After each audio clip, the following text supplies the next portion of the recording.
Chapter 1454. Yura, Eek suddenly said, "Take our daughter and leave first." "I have to stay. I'm the master of this place, and I have to be responsible for the guests. If I leave, Bernacle will be in chaos. The prince is still here, and he's here because the princess trusts us. I have to ensure their safety." Yura nodded silently. "Be careful." "I understand," Eek smiled gently. "Even if it's for our daughter, I won't risk my life so easily. If things go south, I'll catch up with you." Yura finally relaxed. Her expression was calm as usual, but she gripped her husband's pale hand tightly. It showed her true feelings. They soon arrived at the bottom of the mansion. In a secret room, a middle-aged knight was already waiting for them. He obviously entered through the secret passage that connected the mansion to the outside. When Eek saw the man, he was pleasantly surprised. "Mr. Corsica, is Uncle Makarov here?" "Mr. Eek, you're finally here. The attack outside was out of our expectations. Mr. Makarov wanted to come himself, but we stopped him. He's now in the direction of the city hall. He asked me to bring you some words, but it's not the time for that. We've already guarded the entrance of the secret passage. Mister, please move to a safer place first before we talk." The middle-aged knight replied with a straight face. Eek held his wife's hand. After a moment of silence, he let go and took his daughter from the wet nurse. He solemnly handed the most precious treasure in the world to Yura. "Go, Yura. It'll be fine." "Yes. Mr. Eek, you?" "I'll stay, Mr. Corsica. Prince Heroes is still outside. Whether the knight has the situation under control or not, I have to go and take a look." The middle-aged knight looked at him with a complicated expression. "All right, I'll go with you, Mr. Eek." He turned around and said to the knight beside him, "Escort the lady and the young lady out of here. Protect them well." "Understood, sir." The two knights nodded immediately. With that, the knight opened the secret tunnel. Yura carried Ella in first, followed by the wet nurse and the two servants. Finally, they followed in and closed the door from the inside. "Thank you, Mr. Corsica," Eek said with a sense of loss after seeing his wife disappear behind the secret door. "You're welcome, Master Eek. Let's go. I'll send you off." The middle-aged knight replied calmly. Eek was slightly stunned. Just as he was about to turn around, he suddenly felt a sharp pain in his back. The young Duke of Anthony widened his eyes in shock as he stared in disbelief at the bloody blade protruding from his chest. In an instant, he felt all the strength in his body leave him. He opened his mouth with difficulty and immediately spat out a mouthful of blood mixed with pieces of his internal organs. "Why, Mr. Makarov asked me to pass a message to you, Master Eek. He said that he regrets teaching you so much about the spirit of a knight. Your righteousness and kindness made him happy, but Erwin is not someone who can be saved by innocence and righteousness." The middle-aged knight replied calmly. Erwin is not the only Erwin of the Corvado royal family. Master Eek, do you want to see the Ophelia family reduced to ashes in your hands? So I'm sorry. Sometimes, only blood can redeem everything, Uncle Makarov. Grandmaster Fleetwood. Eek's eyes were filled with tears. He opened his mouth wide and tried to breathe as if he was trying to grab onto something. He slowly reached out his hand and seemed to see the face of his wife and daughter in the endless darkness. Yura, the candle was extinguished. It became silent in the darkness. The middle-aged knight sighed and gently pulled out the dagger from the young man's cold corpse. Then, he held him with both hands and carefully laid him flat on the ground. He drew a symbol of the golden flame on his chest and forehead with his hand and chanted something in a low voice. Finally, he took off his coat and covered the body of the young duke who would sleep forever. Erwin's future, he said softly, perhaps he will walk a different path. There is only right, and there is no justice. In the darkness, the secret door was opened once more. He stepped in and took one last look at the room before closing the secret door. Everything in the basement returned to eternal silence at this moment. Behind the secret door, the middle-aged knight walked silently in a long corridor. He took off his bloody gloves and threw them away. Soon, a light appeared in front of him.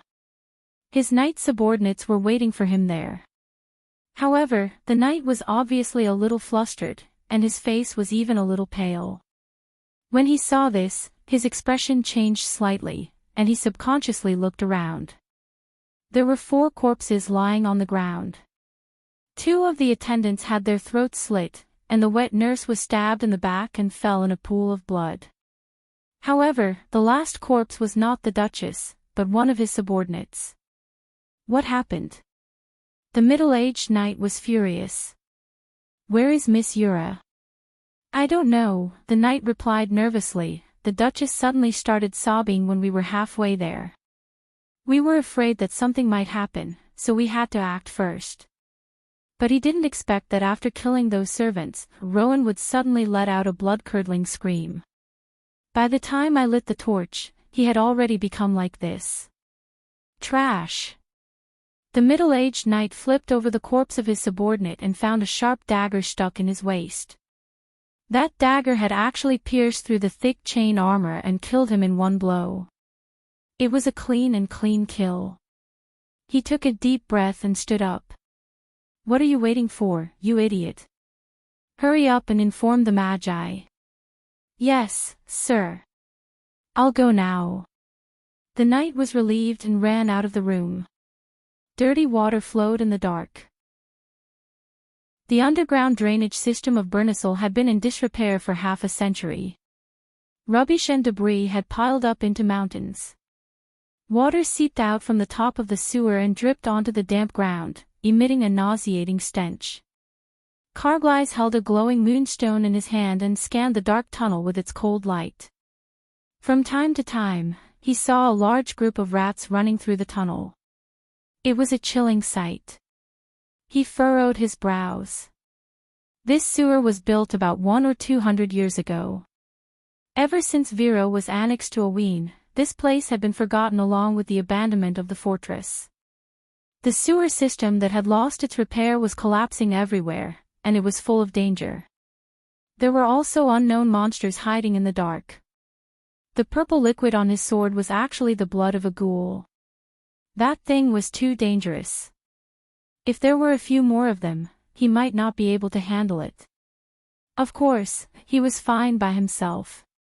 The problem was that he had to take care of his 2 children. I should have let Prince Haruz pick up a sword too. I shouldn't have blindly shown off. His swordsmanship was taught by the Count himself. How bad could it be? Carglass felt that he was really unlucky. Even his mind was starting to become muddled. Fortunately, the little girl who led them was very reliable.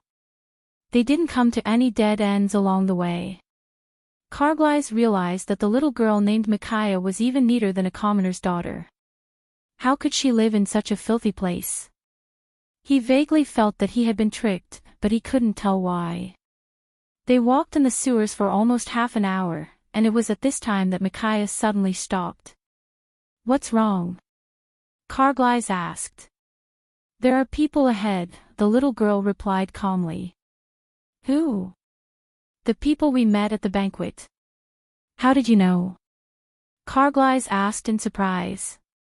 He didn't even know where they were, but the little girl had already determined their identity. How was that possible?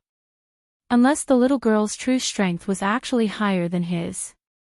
Because I ran out of magic, Micaiah replied. I've been using dark magic to avoid them, but now I can't. I can only feel that they are approaching us. What? Carglass thought that he must have misheard something. Or maybe he was still dreaming. Actually, Micaiah is a witch, Haruz replied with a bitter smile. Mr. Carglass. What? Carglass finally understood what went wrong. He felt like an idiot who had been played for a fool. You mean to say that you're actually a subordinate of his lordship? The little girl tilted her head and stuck out her tongue at him. Carglass felt like a little devil when he saw her adorable actions. Damn it, Carglass suddenly stopped talking. He put up a finger and gestured for Heroes to keep quiet. There are footsteps. He raised his head toward the road, then carefully shielded Heroes and Micaiah behind him. He turned back and asked in a low voice, "Are you sure it's those people?" Micaiah nodded. "Is there any way to avoid them?" The little girl thought for a moment. "I've lost my magic. If we continue to move forward now, they will be alerted. Then if we hide here, will they be able to detect us?" "If they don't pay attention, perhaps not," Micaiah replied. "The perception of wizards is not much stronger than ordinary people, and the same goes for the silver folk. But if they use magic to detect us, we will have nowhere to hide." Chapter 1455. Carglass' face darkened. He gritted his teeth and decided that he was not going to take the risk. Thinking of this, he said, "You guys stay here. I'll lure them away. If there's a chance, you guys run, do you understand?" "Mr. Carglass, you can't, shut up." The sloppy young noble from Trondheim showed a serious expression for the first time. He even interrupted Heroes without mercy. "Your Highness Heroes, now is not the time to discuss whether or not we can do it. Every one of us is in danger, but if we don't try our best to fight for it, we will really die here." He patted Heroes' shoulder. "Do you understand, Your Majesty?" "Aye." Heroes nodded. "I understand, Mr. Carglass." Then it's settled. Carglass turned the sword around and handed it to Heroes. "If I can't escape, this sword means nothing to me. Take it and protect the lady beside you." Heroes nodded resolutely. He wanted to say something, but Carglass waved his hand at him and disappeared into the darkness. Heroes closed his mouth tightly. He held the sword tightly in his hand as if it was the only thing he could rely on. His knuckles turned white as he tried to hold back his tears. His teacher had told him that a man should not cry easily. Then he felt a cold hand on the back of his hand. "That guy, he'll be fine." Heroes turned his head in surprise and looked at Micaiah, who had a calm face. "Lady Marcia is fair to everything in this world. He's an idiot, so his luck will definitely be better." The little girl replied softly as if she was telling a truth, "Lady Marcia is fair to everything in this world. He's a fool, so his luck will definitely be better." "Ha!" Micaiah made a shoot gesture at him. Heroes was so scared that he shut his mouth again. He turned around and heard an angry voice coming from the darkness. The footsteps seemed to be fading away. Heroes could feel his heart beating so fast that it felt like it was going to explode. He bit his lower lip and prayed for Carglass. But after a while, all the sounds disappeared, and the darkness returned to silence. Micaiah suddenly grabbed his wrist. "Let's go," she said quickly. Before Heroes could react, a dazzling light swept over from the darkness. Although it did not shine on the two of them, their hiding place was exposed. A sharp voice rang out, "Ha, there are still some fish that escaped the net. Come out." At that moment, Heroes felt his mind go blank. He thought he was going to die, but everything he had learned seemed to appear naturally in his mind. He did not even have to think about it. He subconsciously raised his hand to the ceiling of the underground tunnel and shouted, "I'm going to kill you." A black light shot out from the prince's palm and hit the ceiling that had long been eroded by the underground water. There was a loud bang, and a bucket of dirty water burst out from the ceiling.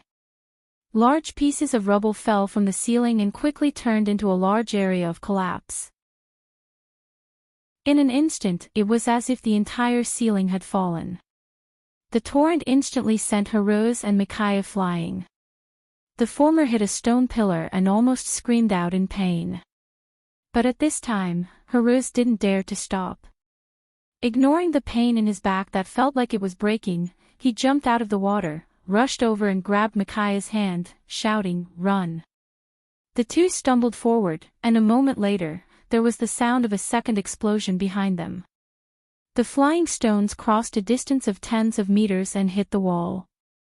Some stones even hit Heartwarming's back, turning him purple and black in an instant. But he did not dare to stop.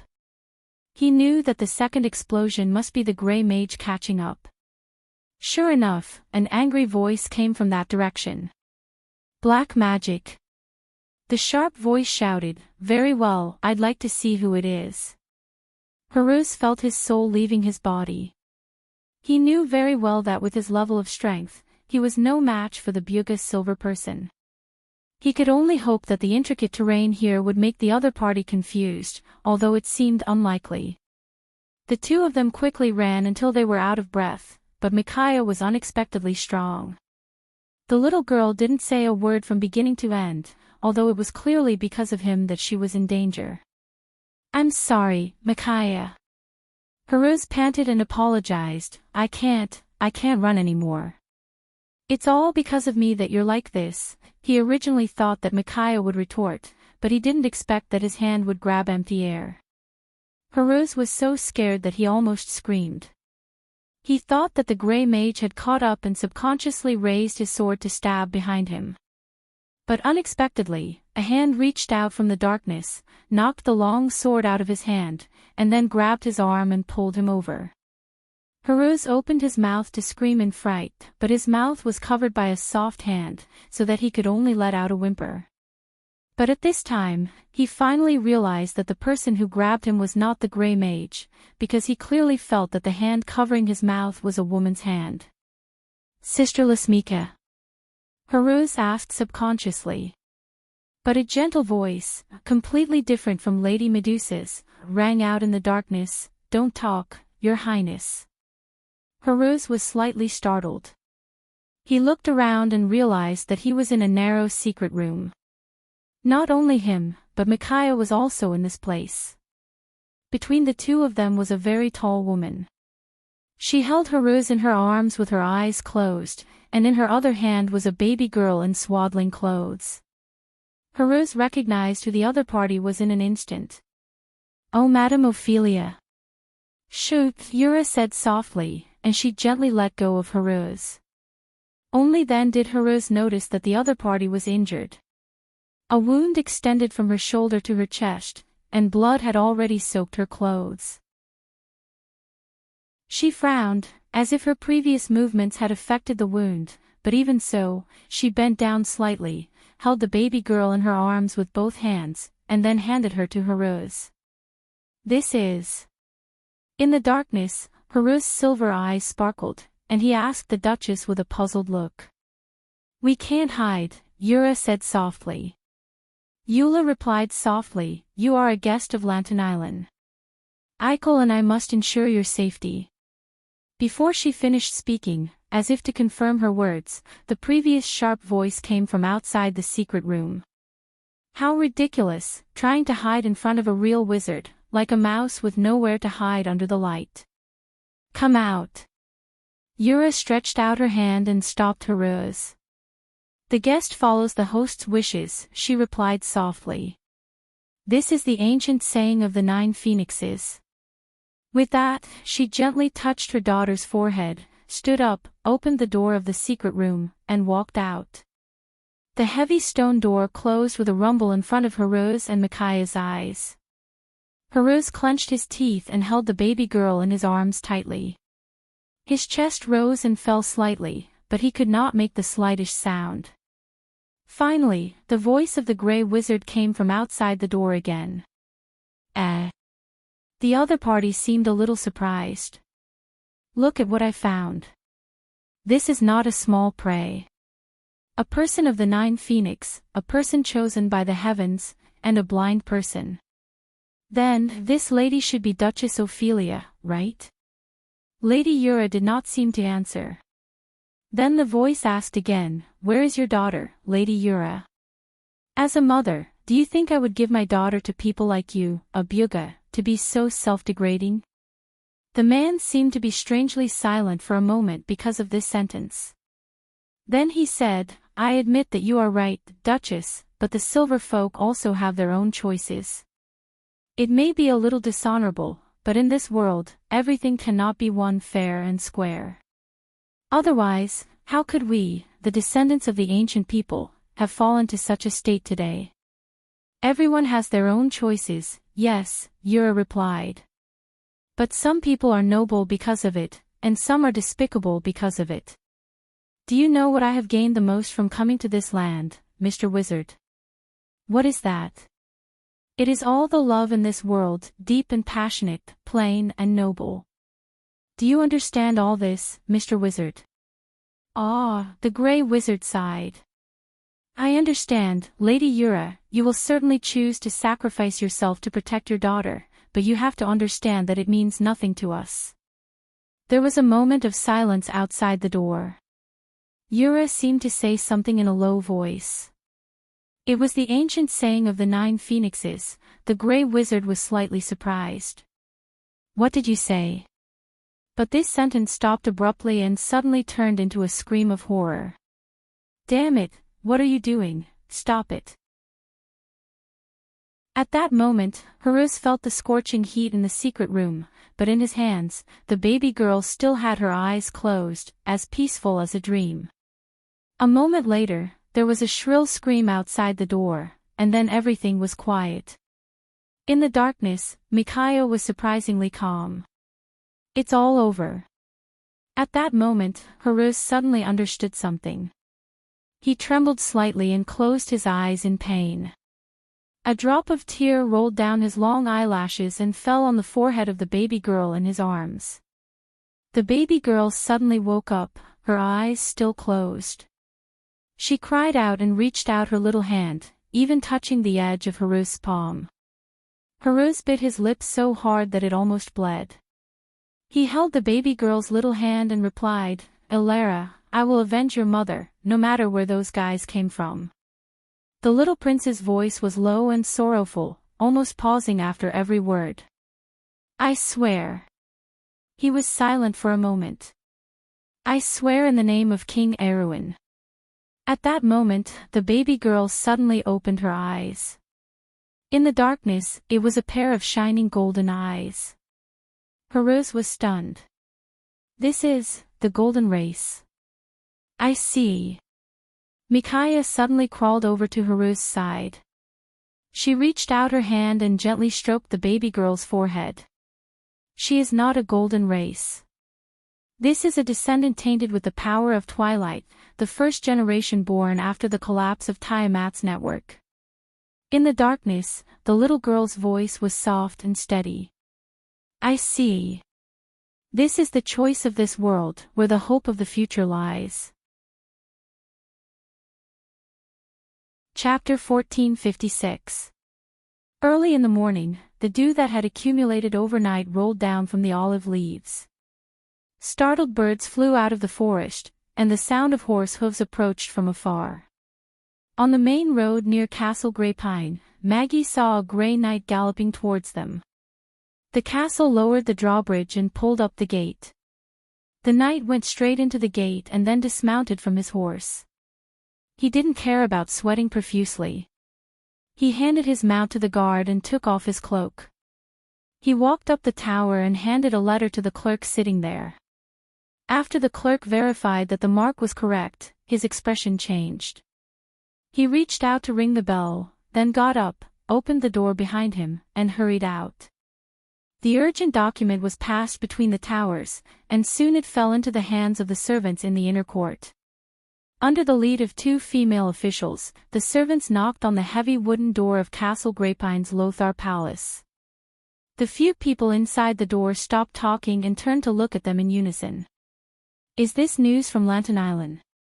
Amandina asked with a serious expression when she saw the blue ribbon on the scroll in the servant's hand. Yes, Madam Amandina, Your Highness, this is urgent news from Lantern Island. Freya looked at Princess Griffin. The half-elf girl had an uneasy look on her face. Only then did she walk down the steps and take the tray. After Lev and one son returned to Cypher, the process of the unification of the North and the South had already been put on the table, but the nobles in the South still had doubts about it. Many of them expressed their wish to communicate with the royal family before the peace talks in Ampere Seal. Although Allium Japonicum had doubts about this matter, because Ranner was too close to Grenoires, and now in this southern province, the activities of the pagans were becoming more and more active. But she also understood that the situation in the south had reached a boiling point, and the royal family statement was necessary to ease the increasing tension. Fortunately, the White Lion Guards had always been present in Ranner, and since the end of the Second War of the Black Roses, Brunhilde and her Valkyries seemed to be satisfied with the situation. Therefore, after compromising, the Allium Japonicum allowed Freya, who had just returned, to accompany Amandine and Princess Griffine on the trip to Ranner. Her Royal Highness's entourage set out. The ambassadors of Bilantonlan left Fraudepeshi a week later, and did not reach Radnor until the latter part of the month of the slumber. At this time, it was already around the New Year, but after the baptism of war, there was no New Year's atmosphere. The situation in the south seemed to be more serious than expected. Just after the end of the year, there was a pagan riot in the Winnomar region. Coupled with the sudden interruption of news from Lantern Island's shallow water town, the White Lion Guard's defense and attention were diverted to the east. This alerted Amandine. Under her suggestion, Brunhilde and her Valkyrie riders had moved their garrisons 3 times in a row, and now they were extremely close to the north of Greypine Castle. However, the tense situation and the lack of news from Lantern Island made Princess Griffine more and more worried about the safety of her brother, the future King Erwin. These days, she had less and less time to sleep peacefully. And this urgent letter from Lantern Island seemed to faintly indicate something, causing the entire high-arched hall of Lothargar Palace to fall silent. The air seemed to be filled with an uneasy message. Amandina's gaze moved back and forth between the letter and her Royal Highness. She pursed her lips, faintly calculating something in her heart. Freya carried the tray with both hands and walked back to her Royal Highness. Griffie nodded to her. Although she tried to appear calm, her slightly furrowed brows showed the fluctuations in her heart. She picked up the letter, opened the wax seal, and shook out the real secret letter. She had only read 2 lines when her hand trembled slightly, and she accidentally knocked over the gold-plated cup on the table. With a crisp bang, the cup rolled to the ground, clinking all the way to Freya's feet. Only then did the Valkyrie bend down and reach out to hold it down, stopping the sudden noise in the empty hall. Griffine's face was as white as a sheet, and she almost fell backward with her head raised. Fortunately, Amandine was quick to react and rushed forward to support the former. "Your Royal Highness." Freya picked up the cup and looked up. Only then did she see this scene and could not help but be startled. "Your Royal Highness." The maids and chamberlains also exclaimed.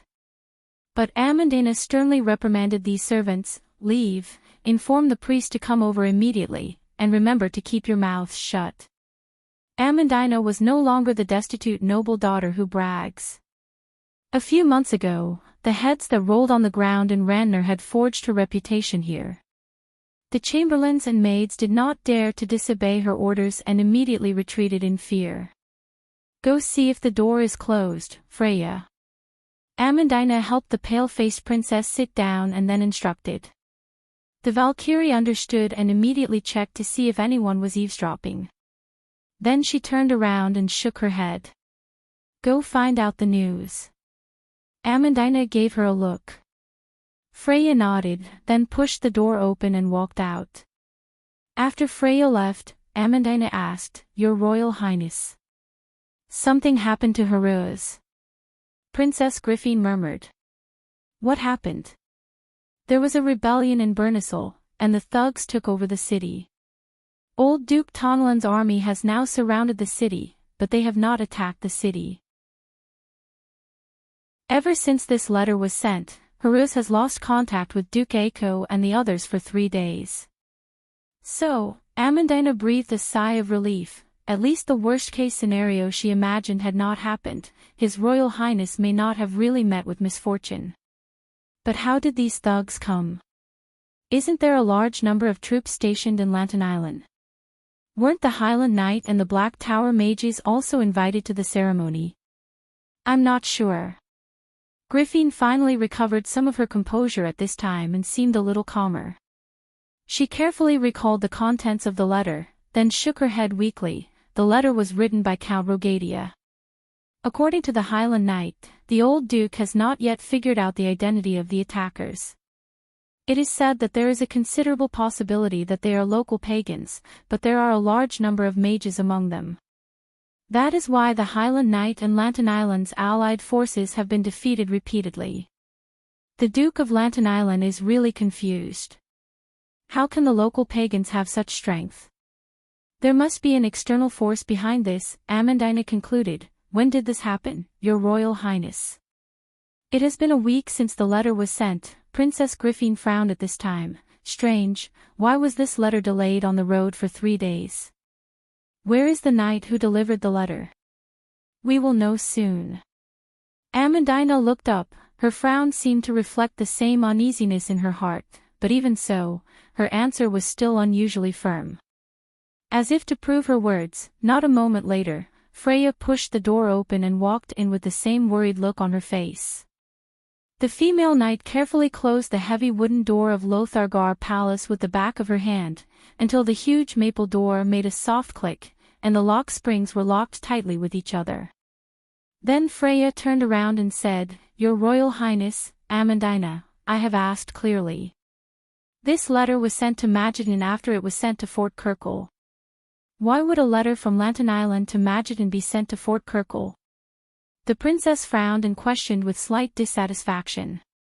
Isn't the shortest route between these two places the mountain path that passes through the Dwarven Circle? Who was the one who deliberately delayed the timing? The female knight shook her head.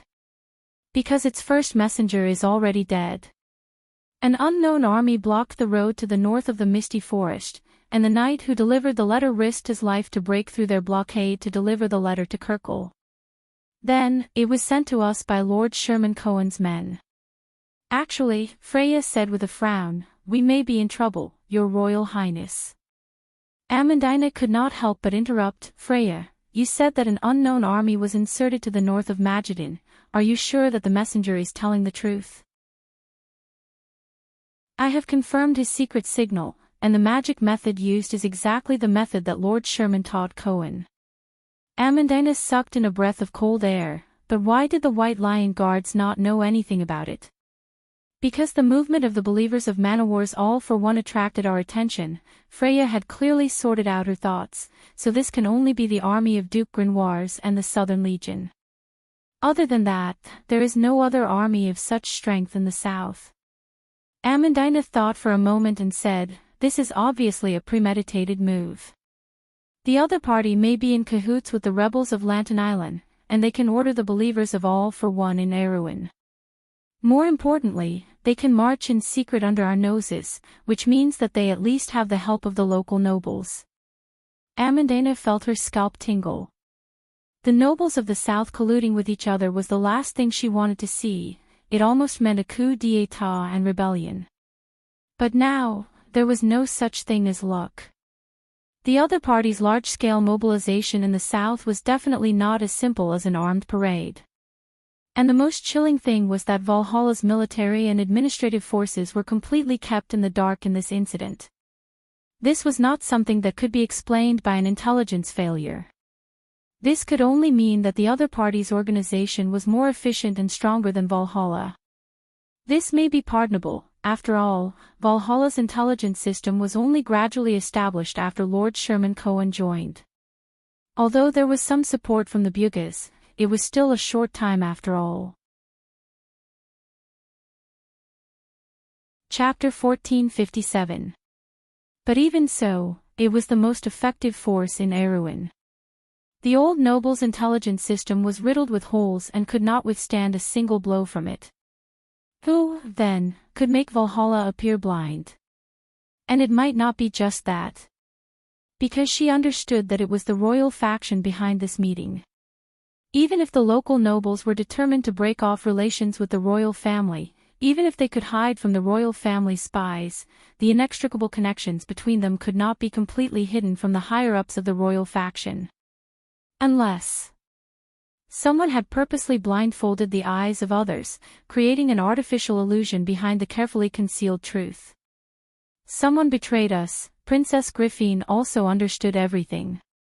She bit her lips tightly, and a trace of pain flashed across her face. When we went to Ranner, at least one of the courtiers in charge of communicating and coordinating with the local nobles hid the most crucial information from us and betrayed us. The princess clenched her fists tightly, because she had almost guessed the person's name. That was the elder she once trusted the most, the teacher and senior in her eyes, and the example of the nobles in Erewhon whom she had always admired the most. She almost did not want to say that name, because it would hurt all her fantasies and memories of the kingdom's past.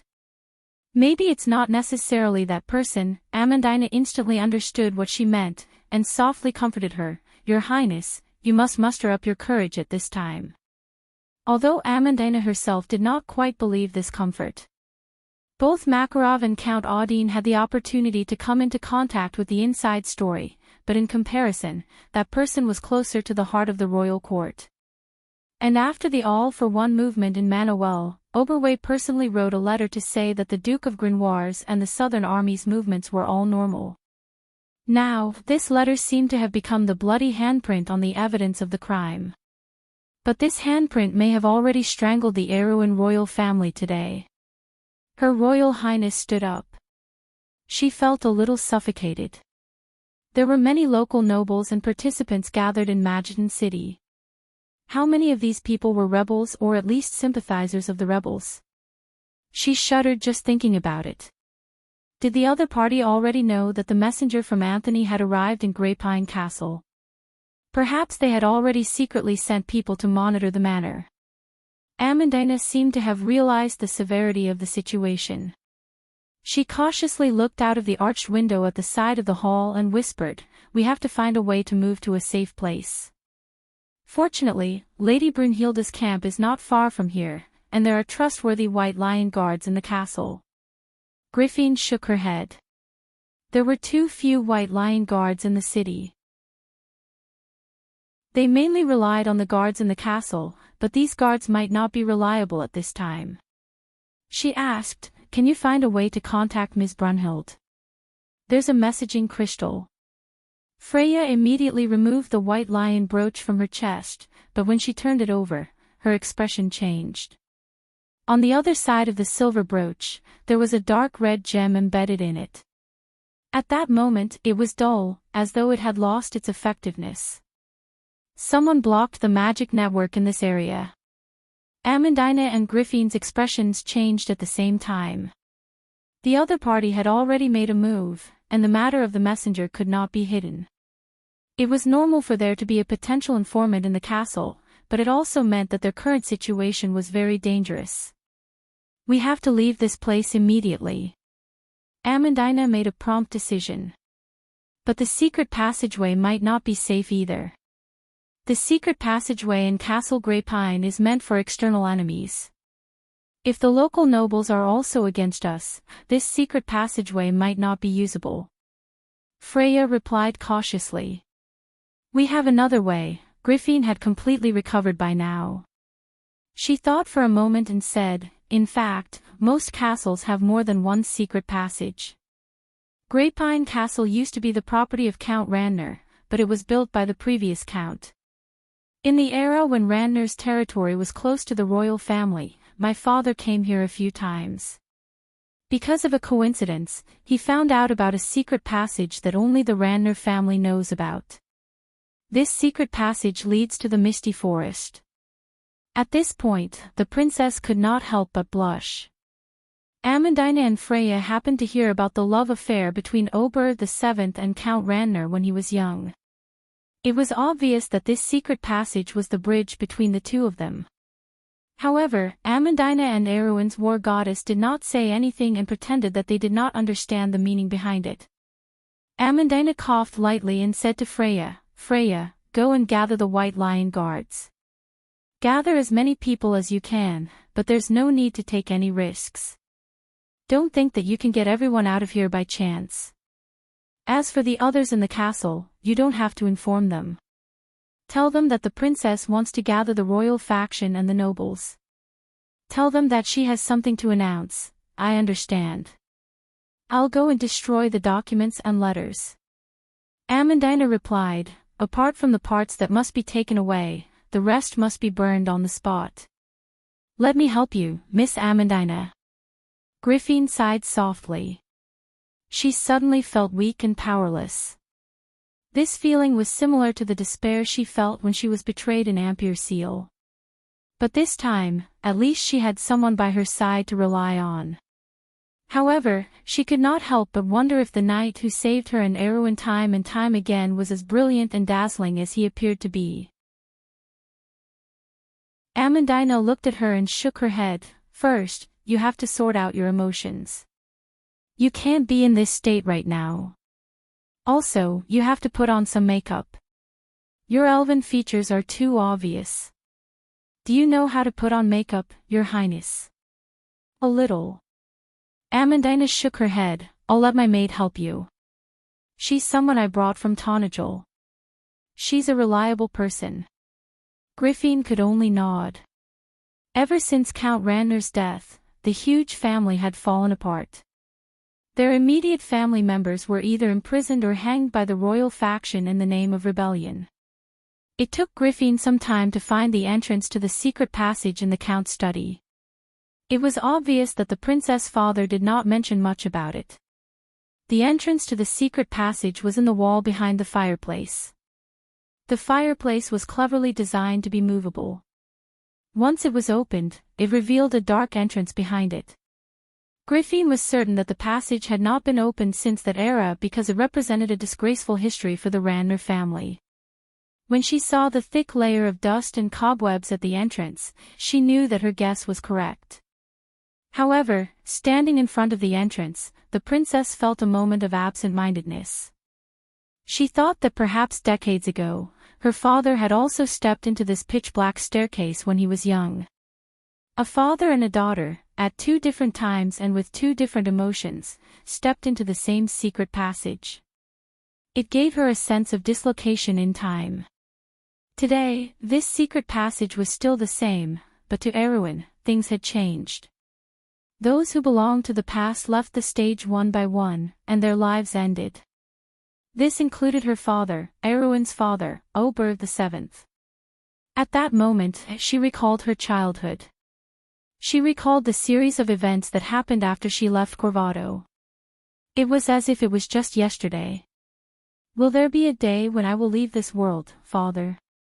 When Griffin took that step, such a thought appeared in her mind. Apart from Amandina and Freya, there were a total of 17 people accompanying them. One of them was Amandina's maid, while the rest were the Knights of the White Lion Squad. Originally, there should have been more people, but the rebels seemed to be aware of their intentions and started a riot in Greypine Castle in advance. After a fierce battle, they defeated the guards in the castle, and there were only a few people left, and almost all of them were injured. Is this secret passage really safe? Amandina suddenly asked in the darkness. Only a few people in the Randner family know about it. Griffin paused for a moment before continuing. Regardless of whether this passage is safe or not, this is our only choice. If I knew this would happen, I would have let Lady Brunhilde and the others stay in the castle. Freya replied with a hint of frustration. Unless you want them to be exposed to the world, Griffin forced a smile. Mr. Brando won't agree to it. Besides, Lady Brunhilde and the others are indeed a little special. There was silence in the darkness. The Buddhists only spoke a few words to ease the uneasiness between them, but the ladies soon stopped talking to each other. Only the sound of chaotic footsteps could be heard. The passage was a flight of stairs that led downwards. The knights used gems that emitted a cold light to illuminate the stairs.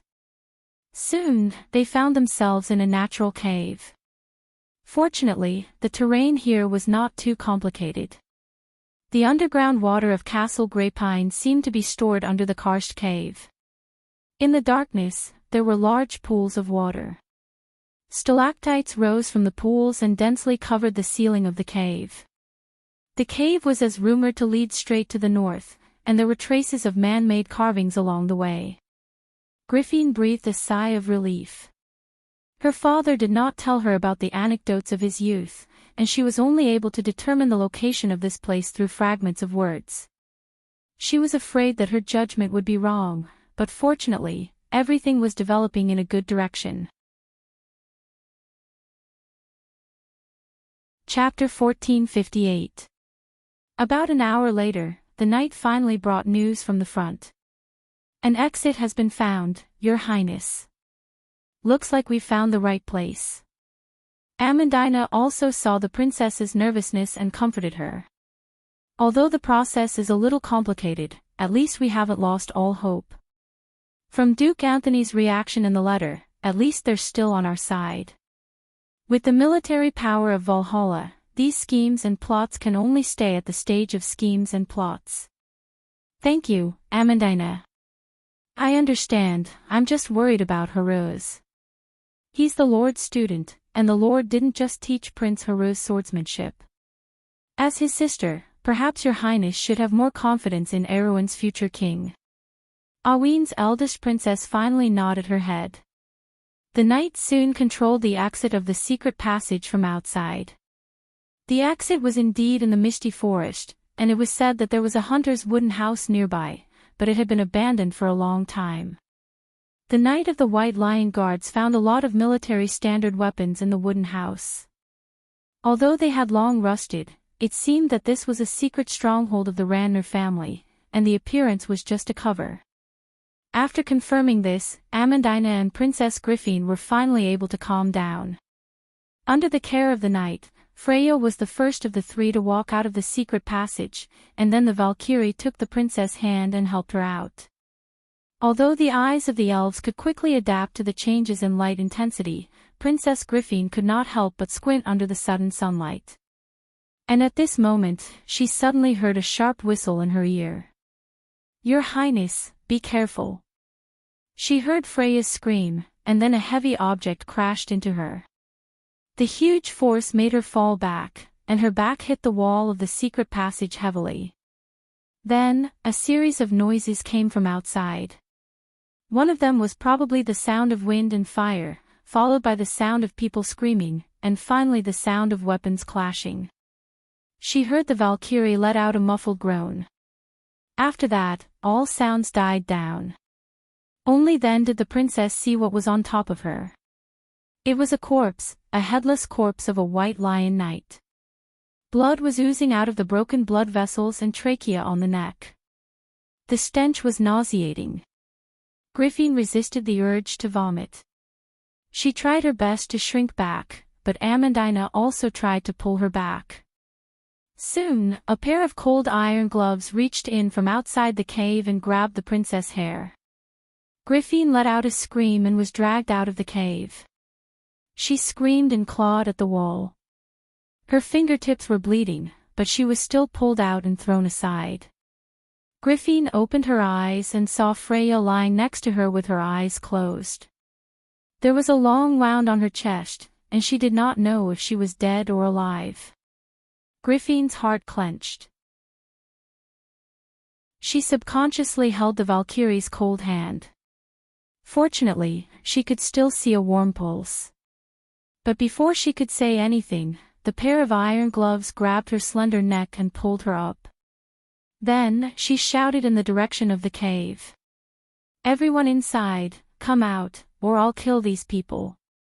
Griffin felt that her face, which had been hit earlier, was swollen and painful. She could barely open her eyes, but she still saw Amandina and two other knights slowly walking out of the secret passage.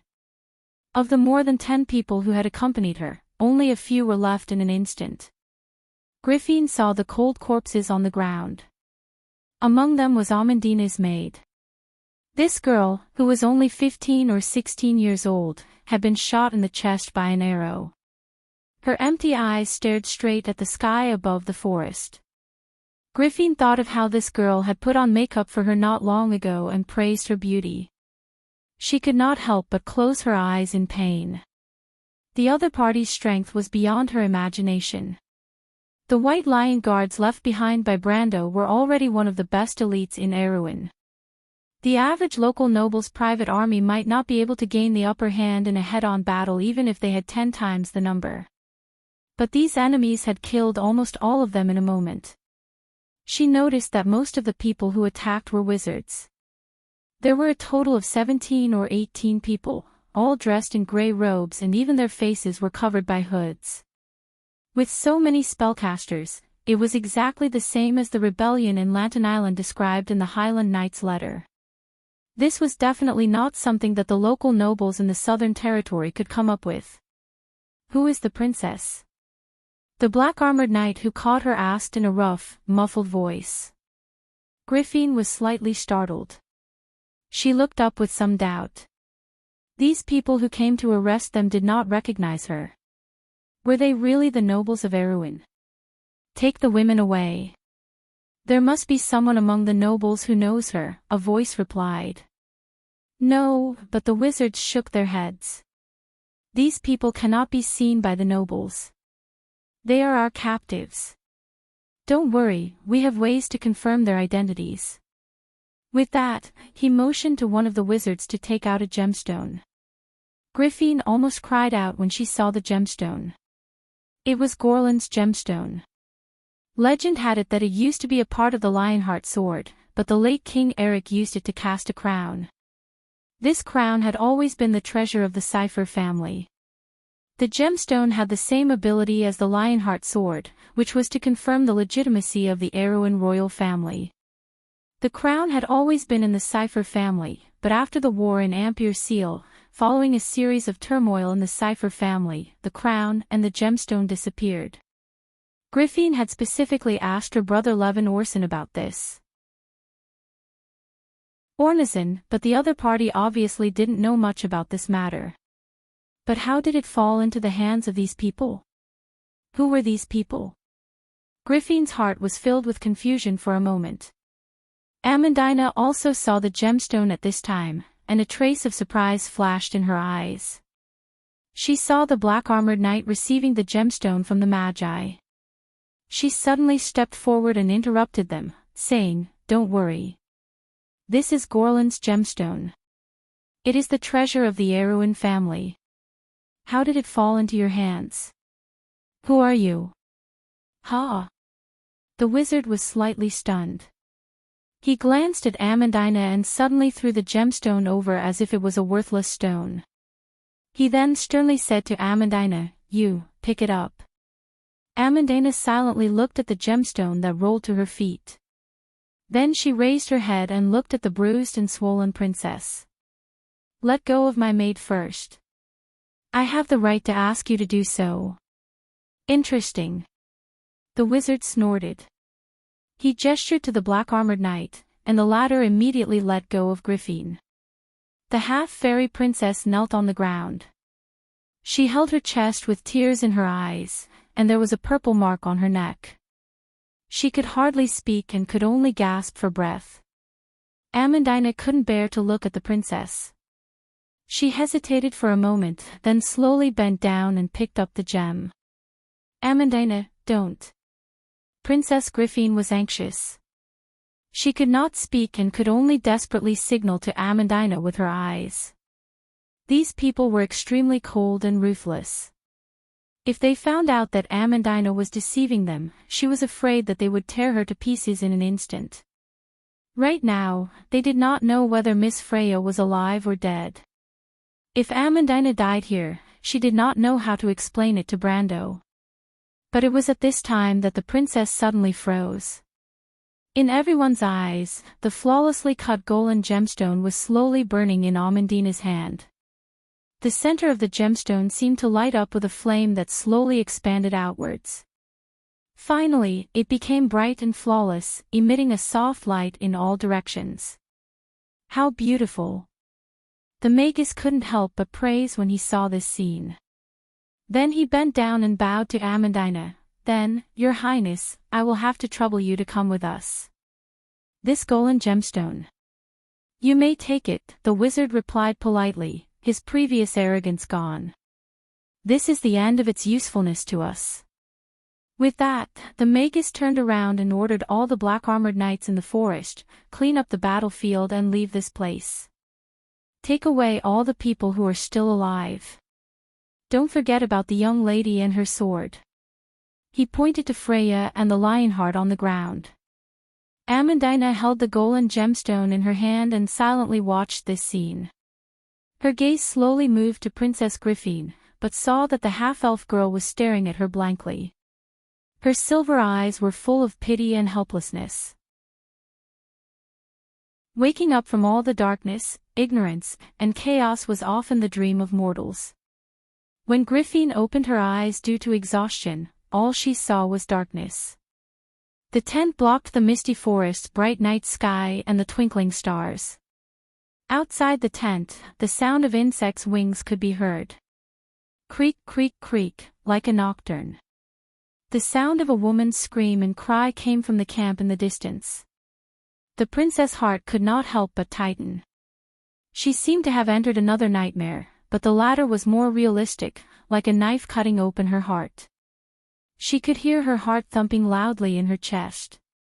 This was proof that she was still alive. She was afraid that she would recognize Amandina's cries, but fortunately, as an important captive, Amandina was currently being carefully protected. With that in mind, Princess Griffin ignored the pain in her body and got up from the ground. As the princess's maid, she was given special treatment. The rebels had prepared a blanket for her and Freya, but that was all. Chapter 1459. In the darkness, Griffin saw the unconscious Freya. She crawled over and nudged the body of the girl from Butchie, whispering her name. But Freya's body was wrapped in thick bandages, which were the handiwork of a woman from a nearby town. This was also the minimum care that the wizards had given them according to Amandina's request. Griffin felt that Freya's breathing was very weak and intermittent. She used her cold hand to touch the knight's forehead, which was boiling hot. Her wound was festering and inflamed. The long and narrow sword wound was close to the lung and the heart. Griffin's knowledge of natural history and medicine, which she had gained from her royal education, told her that such a wound infection was likely to kill the Valkyrie. This discovery made Griffin anxious. She held Freya's hand tightly. The knight needed a qualified priestess, or at least a priest who could cast healing spells to stabilize her injury. But the people outside might not care about their lives, and the soldiers in the camp were different from the learned wizards. These private soldiers of the nobles who had not received much education were potential dangers. The wizard who brought them here had warned her not to leave her tent as much as possible, or else she would have to bear the consequences. In the darkness, Griffin finally remembered something. Her hand moved down her neck inch by inch, and finally, she touched the pendant of the necklace at her collarbone. Perhaps it was out of confidence, or perhaps it was because they did not care about this maid at all. The wizards did not search her body. They only took away her and Freya's weapons, including the lionheart sword. Griffin's heart seemed to calm down. The necklace was her birthday gift. Her father had solemnly given it to her on her 7th birthday. This necklace could save her life in a critical moment. Every member of the royal family had something similar. Peruz had a set of rings with this necklace. It was also the proof of the two siblings. Griffin carefully took the necklace out from under her clothes, held the shiny pendant in her hand, and placed it on Freya's chest. But at this time, a strong wind seemed to have appeared in the forest, and the tent was rustling. Then, there was a chaotic sound of people and horses neighing from the camp, and the noise quickly became one. Griffin was shocked and stopped what she was doing. She looked up in the direction of the camp, and the light from the camp seemed to have become brighter, and the sky seemed to be burning. The noise quickly turned into the sound of fighting. The princess immediately understood that the camp had been attacked, but she was still not sure if the attackers were her allies. But the chaos in front of her made Griffin's heart skip a beat. She sensed that this might be an opportunity. But before she could act, there was a sudden sound of disorderly footsteps in the distance, and the sound quickly approached.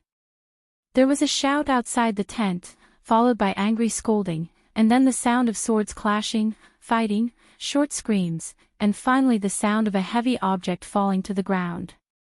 Griffin's heart was in her mouth for a moment. She was not an ignorant little girl, and of course, she knew what was going on outside. At this time, there was a soft sound, and the tent was opened by a dirty noble swordsman. The man with a fierce face saw the scene in the tent and could not help but whistle. "Oh, there are two beautiful little doe here." Griffin's heart sank when she saw the other party's outfit, but she stood up and asked in a low voice, "Who are you?" "Ha!" The noble swordsman looked at Griffin's body with a greedy gaze. "Who do you think you are, little girl, the Princess of Erewhon?" After that, he reached out and grabbed Griffin's shoulder, and was about to press her to the ground. Princess Griffin almost forgot to resist due to her shock and anger. With a tearing sound, she felt a cold sensation on her chest. In that instant, the instincts that she had trained for 10 years returned to her body. The princess arched her body like a vigorous leopard, lifting her leg to knee the disgusting man in the crotch. The man let out a low cry from the depths of his throat, and in pain and anger, he wanted to choke Griffin's neck, but the half-elf girl nimbly took a step back, one hand blocking the wound on her chest, the other hand reaching out to grab the hilt of the sword at the man's waist. She pressed down with her thumb and pulled out the sword. The noble swordsman did not even have time to react. He instinctively lunged forward, but Princess Griffin had already stabbed him in the chest with her sword. The man let out a hoarse wail and looked at her unwillingly before falling heavily to the ground. The fight in the tent finally attracted the attention of the outside, and the rebel soldiers outside rushed in, cursing, but Griffin had completely calmed down. She swung her sword to cut down the spears that were coming in from the outside. Then, she stabbed 2 soldiers in succession. It was only then that the soldiers outside realized that they had not provoked a defenseless doe, but a female leopard that was baring her claws and fangs to hunt. Finally, after losing 2 more of their comrades, the disorganized noble private soldiers could not take it anymore. When the first noble private soldier faced Griffin, he turned around and fled, and the reaction spread like the plague. In an instant, the rebel soldiers had all fled. At that moment, Griffin finally could not take it anymore. She looked at the corpses on the ground, and a sense of humiliation and pain welled up in her heart at the same time, causing her to kneel on the ground. This was almost the first time she had personally killed someone, and the blood that stained the ground made her feel nauseous, but she did not know what to do. After killing so many people, those people would not let her go. She sat for a long time until the surroundings became quiet again, but after a while, Griffin seemed to have woken up from her blank state. She seemed to feel that the surroundings were a little cold, and she shivered as she crawled to Freya, picked up the female knight, and opened the pendant, which was a sparkling crystal bottle. The crystal bottle was filled with blood-red liquid. Griffin removed the glass stopper and poured a small part of the blood on Freya's chest. Then she pried open the female knight's pale lips and poured some of the blood-red liquid inside. Unfortunately, it did not help, and the liquid soon overflowed from the female knight's mouth and slid down the corner of her mouth. Griffin hesitated for a moment, but she suddenly raised the bottle and drank the liquid inside in one gulp. Then she held Freya's face with her hands and resolutely kissed her lips. In the darkness, Griffin shyly stuck out her tongue and passed the liquid in her mouth little by little. The 2 girls' tongues unconsciously intertwined with each other, and such an action made Griffin's cheeks burn. After a while, she heard the female knight moan in a low voice. Griffin jumped up like a frightened deer. She took a few breaths and turned her head. In the dim light outside, her cheeks were fiery red. Although the other party was just a girl, such a bold action was still somewhat beyond the limit of her imagination. She touched her face and was stunned for a while before she realized something. She hurriedly looked outside, and except for the scattered spears around the tent, there was no one. There were 2 corpses in the distance, and they had been dead for a long time. At this time, Griffin confirmed that something had indeed happened in the direction of the camp. It seemed that some of the noble's private soldiers had escaped during the chaos. After confirming this, she hurriedly retreated into the tent, picked up the somewhat heavy female knight, and then dragged her back with difficulty. The 2 quickly came to the back of the tent, which was also empty. Obviously, it was their best opportunity to escape. But when Griffin carried her female knight, she subconsciously looked back at the center of the camp, where the flames were soaring and shadows were flickering. She did not know how Amandina was doing now, who the attackers were, would they save Amandina? But she recalled the moment when Amandina stood up and looked at her with a gentle gaze, and her heart could not help but waver. Griffin almost swayed, but she gritted her teeth and quickly ran towards the forest not far away. Although the camp was in chaos, there would definitely be wizards who would notice here. She had to get into the forest before that, and it would be best if she could escape far away. But things were not as perfect as she had imagined. She had just run a few steps when there was an angry shout behind her, and a bright light rose from the darkness and shot from that direction. The sound of arrows piercing through the air came from behind, and the arrows almost grazed the princess' cheek as they flew past, and some even sank into the bushes. Griffin gritted her teeth and threw herself into the briar bush. The thorns scraped her cheeks and burned with pain, but she carefully protected the unconscious Freya, then got up and ran forward again. But it was at this time that the sound of a spell was heard. It was magic. The half-elf girl only felt a wave of despair in her heart. It was an attack that she absolutely could not avoid. Am I going to die here? She could not help but shout in her heart, Your Majesty, Father. But as if answering her question, a silver light suddenly shot from the front. Before Griffin could react, the sharp whistle passed by her and shot towards the wizard behind her. With a scream, the wizard turned over and fell to the ground. At the same time, a silver figure came to Griffin's side, one in each hand, and lifted her and Freya onto the back of a horse. Lady Brunhilde. When Griffin saw the Horse King wrapped in silver flames, she immediately knew who had saved her. Brunhilde nodded and replied with a somewhat hollow voice, My sisters and I felt the disturbance in the direction of Castle Grey, so we rushed over, but we did not expect to be a step too late. Fortunately, you and Freya escaped, Your Highness. So it was really you who attacked the camp, Lady Brunhilde.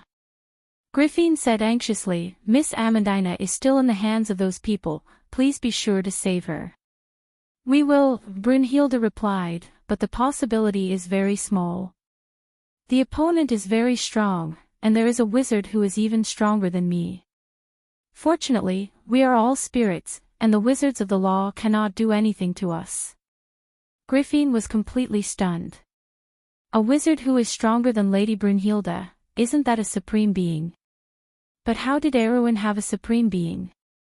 And from the sound of it, none of the wizards were weak, or else a supreme being would not be able to stop the Valkyrie riders from saving people from the camp. Who are they? Griffin could not help but murmur. They are most likely Bugges, Your Highness, Brunhilde replied calmly, they are the Grey Wizards and the Law of the Mystic Realm, a branch of the Cisaldian. Griffin did not understand what a Grey Wizard was, and what a Cisaldian was, but she understood the Bugges. She could not help but widen her beautiful silver eyes, and said in surprise, Bugges, but why would the Bugges attack Erwin? To this question, Brunhilde could not answer. She quickly brought Griffin and Freya out of the enemy's pursuit range, and before that, she had already blown the trombone, calling for the Valkyrie riders to regroup. The Windrider colt landed in a clearing in the forest, and the lady gently put down the princess, then put down Freya, and asked, before the lord left, he told me and my sisters to listen to you and Freya's commands. What should we do now, Your Highness? Griffin took a step back in exhaustion, smoothing out her silver hair that was messed up by the wind, and subconsciously looked at Freya. The effect of the elixir of life had begun to take effect, and the female knight slowly blinked, as if she was waking up. Freya felt that she had a strange dream. She dreamed that she was seriously injured in a battle and was about to die. Brando hugged her in his arms, and even kissed her. The dream was so real that she almost did not want to wake up. But when she woke up, the first thing she saw was Brunhilde and her blazing Valkyrie, and then the princess beside her. "Your Highness," she called out weakly. Memories flowed back to her like water, and the female knight struggled to get up, and looked around. Where is everyone? Where is Amandine? Where is this place? This is a safe place, Brunhilde answered. Amandine was taken away by those people, and those wizards mistook her for me. Griffin walked over to support Freya, and explained the whole story in detail. They want to take Amandine to Kirkle Castle, and if her identity is exposed, her life will be in danger. How can this be? Freya was anxious. We have to save Amandine. She has been following the Lord since Bragg's. We cannot lose her. I will definitely save Amandine, Griffin replied. Freya, I promise you. But those are the Bugas. Why would they make an enemy out of us? We have to return to Valhalla immediately. Griffin took a deep breath, and since she knew that the enemy was the descendants of the Silver Knights, she had completely understood the situation at hand. Only Valhalla has the power to save Amandine. Chapter 1460. Heinf and Roland sat on two separate beds, looking at each other in silence. It was a small wooden hut, but it was still comfortable. The interior was clean and tidy, even carpeted. There were woolen paintings hanging on the walls, depicting abstract scenes of Mount Greyhar. The workers had planted lilies of the valley on the windowsill. These tiny white flowers poked out from the windowsill, swaying gently in the night breeze. These little flowers that were rarely seen in this season were nothing special in the Black Forest. In the loop of trade winds, as long as the long winter in the forest had yet to arrive, all kinds of flowers could be seen throughout the year. Heinf looked out of the window. A stream of light gathered in the darkness far away, like stars falling on the ground, giving people some warmth in the endless darkness. It was the light of the town. The locals called this new town Sarnan, which meant gem of light, to describe its scene in the night. The town was prosperous because of the mining industry. People from all over the world came here and settled down, forming the scale it was today. But now, there were no longer only refugees here. There were also gold miners and merchants who were attracted here. A market had formed spontaneously in the densely populated settlement. Surrounding Salnan, there were small villages in the dark forest. Perhaps in less than 10 years, this place would become another Ferber. However, the ones who restrained this place were still the Druids of the Kalanga Mountains. The Druids protected the fire seed, and at the same time, restrained the humans from overexploiting the forest. That guy, where is that wizard planning to take us? After a moment of silence, Roland could not help but ask, we are nobles. Even if we have offended him, there is no reason to restrict our freedom like this. Besides, what use are we to him? Does he want ransom? That's not a problem, but he has to send someone to deliver the message. Heinf turned around and said, you are the only captive, Roland. I am not. I volunteered to travel with this Lord Magus, as I happen to be heading towards Trondheim as well. Can't you see, Heinf? He is taking us in circles in the forest. I have spent weeks trekking in the Black Forest, but the journey from Marlith to Abe's castle will take no more than 3 days. Roland said unhappily. Hein Fu looked at the young man mockingly. This fellow had always been arrogant, and he had finally learned his lesson this time. He took out a drawing board and a charcoal pencil from his backpack and began to scribble in front of the beautiful night view of Salnan. At the same time, he replied, it's up to the Lord. Besides, I don't think this is a waste of time. We saved a beautiful lady, didn't we? From the hands of your evil companions. If it weren't for you, we wouldn't have taken so long. Besides, Roland, I'm afraid you're the one who doesn't know what's going on. Our noble identities aren't even worth mentioning in the eyes of that lord. I think you should be careful. You're standing against the princess this time, and I think that person is very concerned about the princess. He might be a member of the royal family of Covardo. Nonsense. Roland frowned. It's just a guess, but since when did Owen have such a powerful wizard? The Buga people don't seem to be worth mentioning in front of him. He was clearly concerned about the princess, and I think that's why those grey mages angered him. If the royal family has such a powerful backer, why would they need the count's help? Roland replied in a low voice. The charcoal pencil in Hein Fu's hand stopped. This was what he was worried about. His family relied on the rise of Erwin's royal power, but he himself was an admirer of the count. Everyone had their own ambitions, and from his standpoint, Hein Fu wanted to see the two become one. But if the royal family and the count had the same power, where would Erwin go in the future? He silently sketched out the image of the princess in his heart, but he found that there was no fixed shape. Between reality and ideal, which direction would the daughter of Oberg VII choose? This is the city that the count built himself, Hein Fu said. He is the last knight to open up a new territory for Wone since the age of pioneers. But I heard the nobles in various regions discussing this matter, and all of them were waiting to see a good show. As for the lower ranks of Erwin, they were indifferent, as if it had nothing to do with them. Few people can see the changes the dark forest has brought to Tonajol. This nameless southern border is now one of the most prosperous areas after Ampere Seal. The merchants are more sensitive to this. They have followed the count's footsteps into the dark forest. But most people, including these people, think that the count is lucky, but a person's luck is limited. Just like an investment, it can make money, but it can also lose money. But if those people were here today, they might be speechless about their own thoughts. He turned around and said, Roland, why do you think the nobles of Erwin today have such a different vision from the count? Roland was silent. He worshipped the count because of his outstanding martial arts and military prowess, as well as his powerful strength and legendary personal experience. All of these made the blood of the young people of this era boil. But more importantly, he was neither servile nor overbearing in front of crews. He was completely in line with the image of a hero in the hearts of the young people of Erwin. But no one was perfect, and the same was true for heroes. The Count's legendary rise was due to his good luck in the dark forest.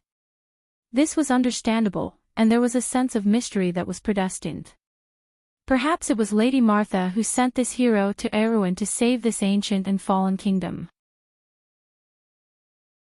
This feeling of destiny was more in line with the noble's aesthetic. But today, all of his previous views had been overturned. A local merchant had personally done the math for them. It was Salmon's profit and investment in maintaining the Pyro Company within a single season.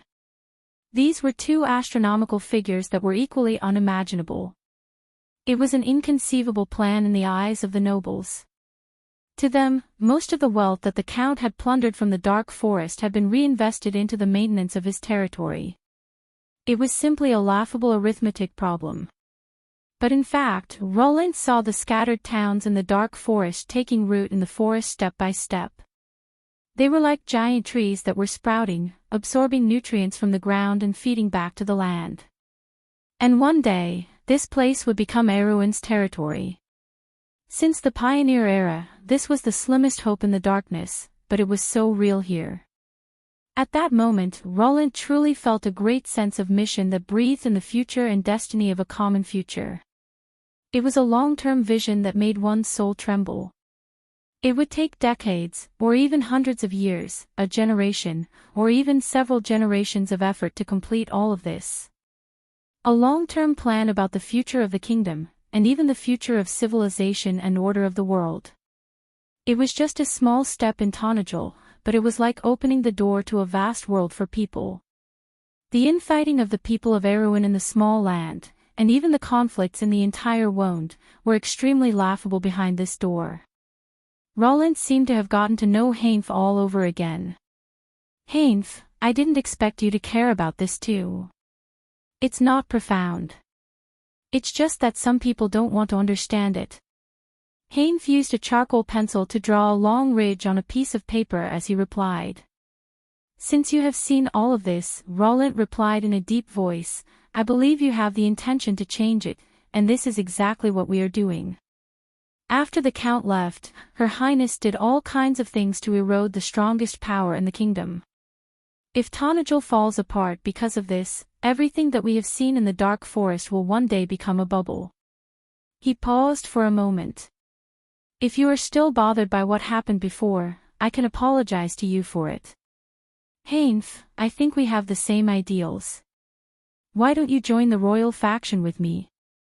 Hainf turned around and looked at him mockingly. Do you really think the royal faction can change Erewhon, Roland? The royal faction only hopes to turn Erewhon back into the Erewhon of the past. They are immersed in the so-called prosperous period before the War of Frost, where the royal family and nobles ruled together. But in that so-called best era, how much has Erewhon changed? It hasn't changed, Hainf replied. Because the nobles actually don't want to change. They just want to maintain the status quo. In that era, we had outstanding figures like Sword Saint Darius and Tolman. But in fact, the so-called resurgence is only because of people and also because of people. Roland, it's the same today. In Erewhon where the nobles rule, Tonajul's miracle is only a flash in the pan. The lessons of Lord Tolman and Lord Darius have been deliberately ignored by some people. Preposterous. Nonsense. The young man frowned. He was struggling in his heart. It was as if there was a voice in his head telling him that Hainf's words were correct. But everything he saw and heard since he was young, his class, his family, and his birth made him have a good impression of Erewhon. You know very well, Roland. The Count has already given us the answer.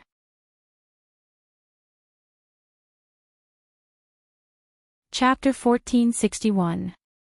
Let the kingdom inherit the Count's dream.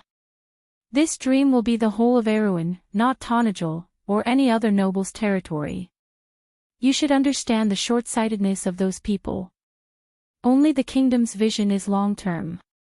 We can't expect everyone to be like the Count, but everyone in Erewhon understands the meaning of strength and dignity.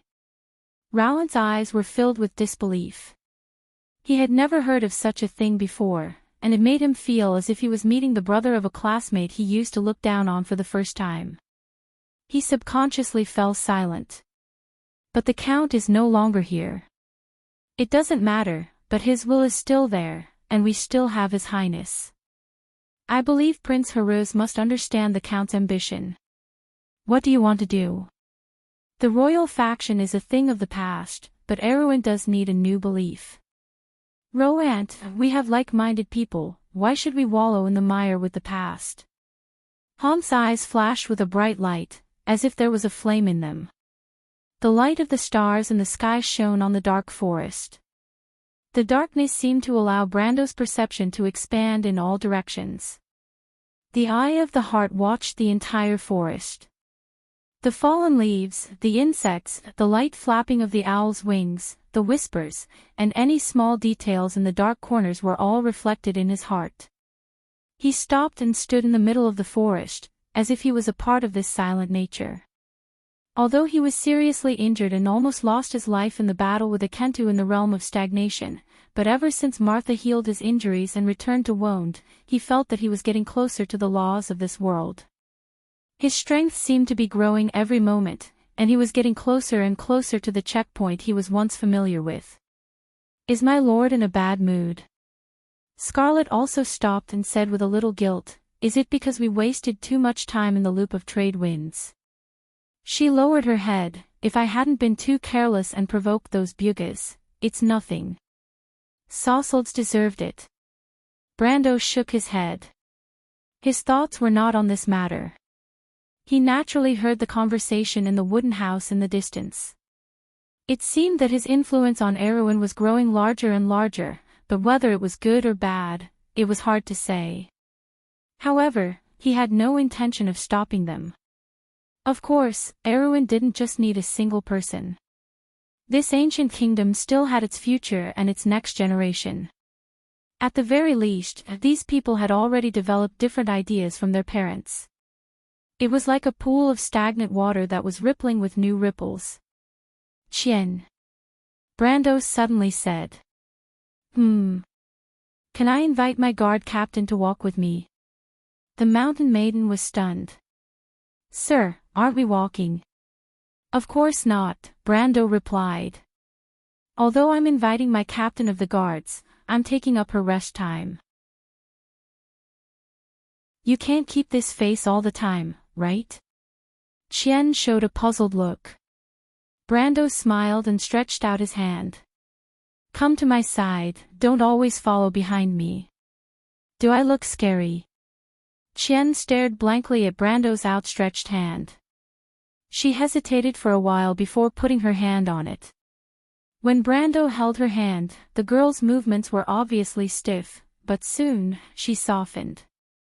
Brando looked at Chien's awkward walking movements and couldn't help but find it funny.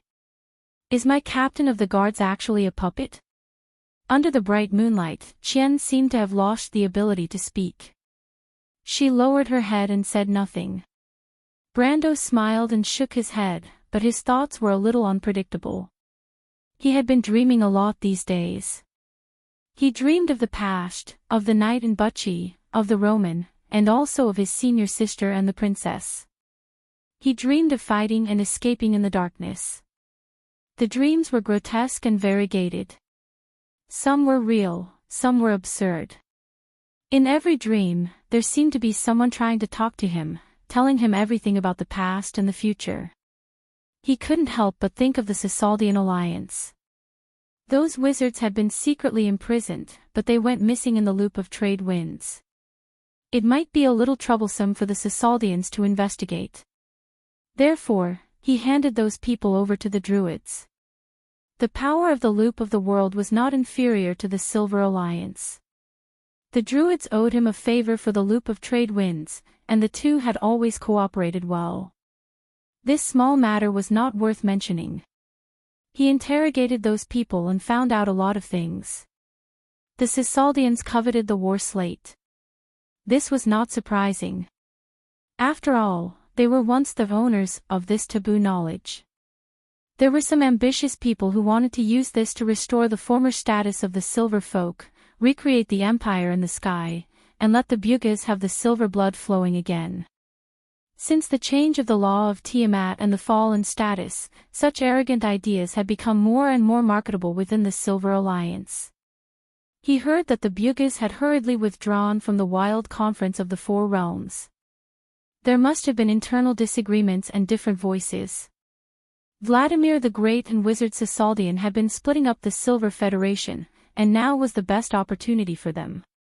This was originally an internal matter of the Silver Folk, but the Cisaldians reached out to Erwin, which made Brando feel a sense of danger. The hostility shown by the Grey Mages towards Princess Griffine was obviously not as simple as seizing the slate. He saw such a future in the dream. He did not know whether the future was real or not, but it confused him. He subconsciously stretched out his hand, as if trying to grasp the world. The moonlight passed through his fingers, making it look a little hazy. The forest in the distance was still immersed in darkness, but it was not difficult to see the undulating shadows of the Greyhill Mountains. There was a sparkling stream through the forest, making the pebbles glow brightly in the moonlight. A few fawns were flashing through the forest. Out of Sarnan, he set foot on the land of the Abes. This trade route in the Black Forest could be said to have been opened by him, but walking on this road, he had a strange sense of homesickness. Where was his hometown? Tonajol, Braggs, or Bucci, was it the past or the present? Scarlet, what do you think the world is like? Brando suddenly stopped and turned back to ask. This question was a little too big. The Highlander girl was silent for a moment, then shook her head silently. Brando smiled. He actually did not expect to get the answer, or rather, he already got the answer. The world and people's hearts had different meanings in people's hearts. It became bright or dark according to people's hearts. For different people, there was no fixed answer. What kind of world did he want? Brando silently thought about the answer to this question. But the same question seemed to have triggered some thoughts in the Highlander girl's heart. Brando suddenly felt a pair of hands hugging him from behind. He felt Scarlett's nervous heartbeat, which was tightly pressed against his back, as if there was no distance between them, and transmitted to his heart. "What's wrong, Scarlett?" Scarlett did not say a word. "Are you afraid? I heard from the elders that the gods will become the stars in the sky, shining on their people on the ground. I'm afraid that one day, the Lord will also leave us." Brendel could not help but laugh out loud when he heard that. He laughed so hard that tears came out of his eyes. This silly girl, he held Scarlett's hands in front of his chest. What gods? We're just mortals. Scarlett did not say a word. Brando suddenly stopped laughing. He felt an endless amount of power pouring into his body. Every breath he took seemed to echo with the mountains, and the rustling of the pine trees turned into a wave. It was like the sound of his heartbeat. Heaven and earth, at this moment, became one with him. Brando closed his eyes and felt a slight resonance in his heart. He felt as if his blood was echoing with the sound of metal and stone hammering, and the rumbling was the echo of the silver lines of the law. The laws formed his body, and the magic formed his blood. When he opened his eyes, it was like the first rays of dawn. When he closed his eyes, it was like the bright moon in the sky. When he exhaled, it was like the biting cold northern wind. When he spoke, his words turned into laws and symbols. With every step he took, life was born from his footprints. When his heart beat, it became one with the pulse of the earth. Brando sighed. At that moment, he saw the end of the sage's journey. There, Martha seemed to be waiting for him in the light. "I won't leave you," he whispered to Scarlett, "I swear." He was very close to home now. Beyond this forest was the wilderness of Abes. The moonlight of the Black Forest must have shone on that land as well. Early morning. Green Village was located at the border between the Black Forest and the Green Village. Ever since Abes opened a new passage to the Black Forest from Schaflund, this place became deserted. Few people passed by the ruins of the forest. Only adventurers would pass by or stay here for a short while. The broken walls in the forest were evidence of the decline of this place. In the east of the village, the Tonajal people built a watchtower. Sentinel Hard stood at the top of the tower. The forest a few miles away was within his field of vision, and he was surprised to see a group of people coming from the direction of Green Village. The captain was boiling tea in a kettle with a frown. The news from the north was getting more and more intense.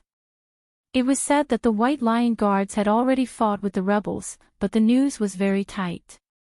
One moment it was said that the rebels had already reached Vladimir, and the next moment it was said that the rebels had already reached Fort Palace. But no matter which side it was, the news was mostly bad. At least the army from the north had already taken Ampere Seal. This was true news. Even the sea transport was intermittent, and the number of merchants coming to Abes had decreased significantly.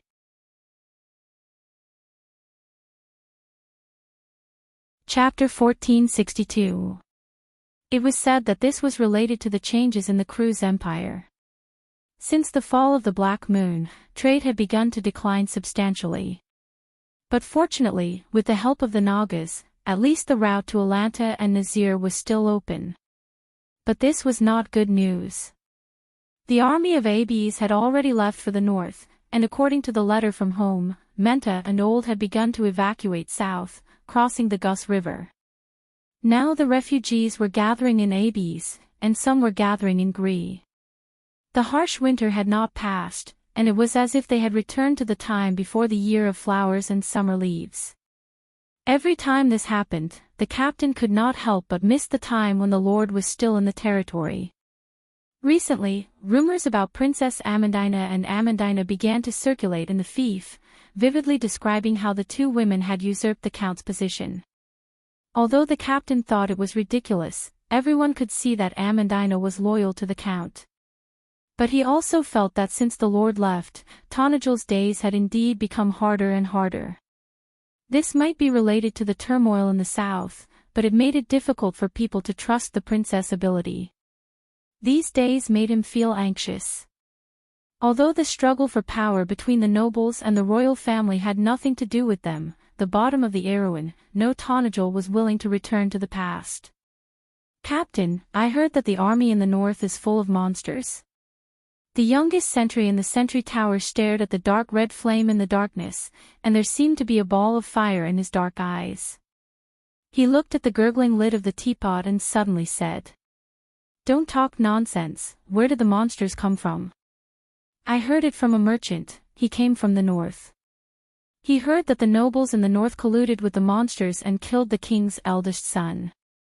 Otherwise, why would they fight here? The king's eldest son has already made peace with us." The captain glared at him. Nonsense. However, he also felt uneasy. It seemed that there had indeed been a massacre in Ampere Seal. Many of the merchants who had come from the north to seek refuge here were in a state of panic. Some of them vividly described the tragic scene of the battle. However, such rumors also increased the tension in Tanagel. The sentinel added a branch to the stove, and a spark burst out from the flames. He then asked, "Captain, do you think Maynard can win?" "Of course, what nonsense are you talking about?" The captain replied snappily, "We have the White Lion Guards, the subterranean dwellers, and the Buga fleet. Who in Aween is our match? But no one is sure." "Have you heard, Captain?" "I heard that the rebels have the support of the Bugas. The Bugas are also divided into many groups. Didn't Lady Maynard say that the ones involved in the rebellion are only a small part of them? By the time the rest of the Bugas react, they'll be finished. What if we lose before the other Bugas realize what's going on? Why do you have so much crap to say?" The captain gave him a knock on the head. "If we lose, we lose. The sky won't fall.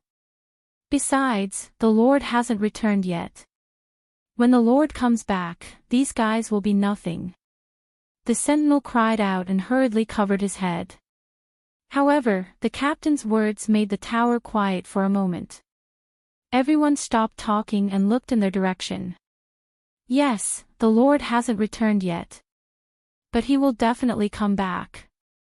Everyone in Tanagel still remembered the miracle of Lord Paulus, and how he turned the tide in Ampere Seal. He was a man who made the impossible possible, and any difficulties seemed to be easy in front of him. It was a kind of blind confidence. A crackling sound suddenly came from the top of the building. Everyone looked up and saw Hadrian rolling down the stairs and into the pile of firewood below. Captain, there's someone." "Who is it?" The captain stood up almost instantly. He lifted the teapot and poured the tea onto the fire. Sparks flew and smoke rose into the air. The people outside immediately closed the door. A few sentinels had already taken their crossbows from the shelf. Yes, yes, yes. Hadrian's face was red as he gestured wildly. F***CKU, calm down. Isn't it just an enemy attack?" The captain kicked him. "Tell me clearly, is it the rebel army's henchmen? If it is, we'll go and F***CK their asses up." No, no, no. Hadrian scrambled to his feet and gestured. Yes, yes, yes, yes. It's my lord. What? The captain almost thought that he had misheard. But at this moment, the door outside was knocked open with a bang. It was the sentinel outside who came in. Both of them looked like they had seen a ghost. Behind them, a lady with a long ponytail and a halberd in her hand walked in. Allium japonicum silently looked at Menta on the other side of the Gree River. Snow began to fall sporadically from the sky. This winter's snow had come late enough, and she could almost foresee the drought and insect infestation next year. Fortunately, Tonajul had the druids and their acolytes, so it was slightly better. But in other regions, life was not so good. The winter rain and snow were bone-chilling, but she only wore a shawl over her armor. She even refused the fur vest. The troops from ABs were crossing the ferry, but there were only a few of them. The main force was the 3rd platoon of the White Lion Guard stationed in Gars. Do you really not need to bring the subterranean dwellers and the fleet? Before Miss Amandina left, she told me that if necessary, I can give you a portion of Valhalla's power. Monique said from beside her. Allium japonicum shook her head. This is only to cover Menta's retreat. We're not going to fight the traitors. Then, what is the best time? At least until we know who our opponents are. It's not just the Bugis. Allium japonicum nodded. In the past month, news of the disaster of White Mountain had spread like a plague across the continent. News of the Bugis withdrawing from the wilderness of 4 realms shook the entire wound, and the conflict between the undead and the wind elves intensified. However, Erwin's people did not have the time to care about these things that were still far away from them. The eldest son of the king, Levon Renesson, went missing near Pelican Castle, and almost overnight, it caused unease among the northern nobles. But before they could express their protest, a mysterious army that originated from Yenbao had already moved south. In just half a month, it had conquered Covardo, Grey Mountain, and Cipher, and besieged Erwin's navy and the White Lion Legion in Yanilasu and Balta respectively. By the middle of the month of slumber, this army had already arrived at the city of Ampere Seal. And it was at this time that no one would have thought that the Grey Mages of the Sassalds would publicly break the sacred covenant and intervene in the civil war of the mortal kingdoms. And so, with the Bugis pushing behind the scenes, Randner's civil war broke out. Transportation and communications between Lantanailan, Randner, and Silman were completely cut off, and Ampere Seal and Frauda, which had lost their rear, were declared lost one after another. Her Royal Highness and the little prince had lost contact, and there was no news of them at all. The first column of the White Lion Legion had loyally completed their duties in Ampere Seal, while the second column was blocked in Cipher on the other side of Frauda, and the Royal Knight Regiment had suffered a crushing defeat in Frauda. In what seemed like the blink of an eye, Allium japonicum found herself facing all this alone and without help.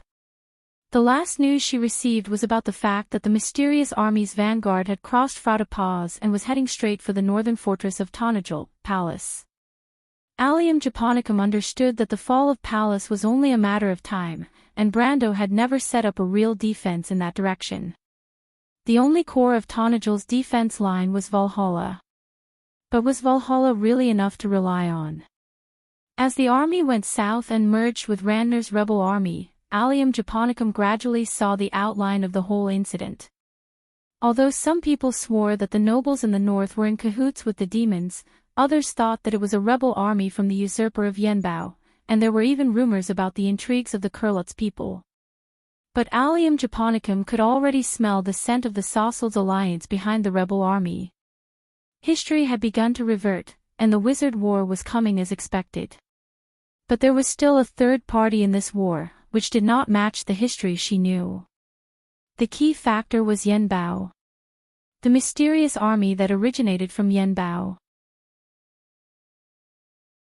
In Allium japonicum's memory of the dream, the only memory of Yenbao for her was the crystal forest. It was the crystal cluster. She felt that she had found the third party on this battlefield. The Sassalds had allied with the Twilight Dragon earlier than history. But why would they make such a big fuss over a mere Erwin? Allium japonicum suddenly thought of the words that Freya had brought back from Brando, Sophie. Could it be that Erwin was hiding some secret? Otherwise, why would it be so unique? She still remembered the locals' description of the day of the black moon's fall. The pillar of light that shot into the sky caused Erwin to suffer the least damage in that disaster. If only Sophie was here. Allium Japonicum could not help but mutter. She did not know how she could win this war. Facing Lord Paulus was the Sausalds, the Infidels, the Twilight Dragon's minions, and the rebels in the south. It was a huge coalition that was almost impossible to defeat. Moreover, she still had to hope that the princess would be safe.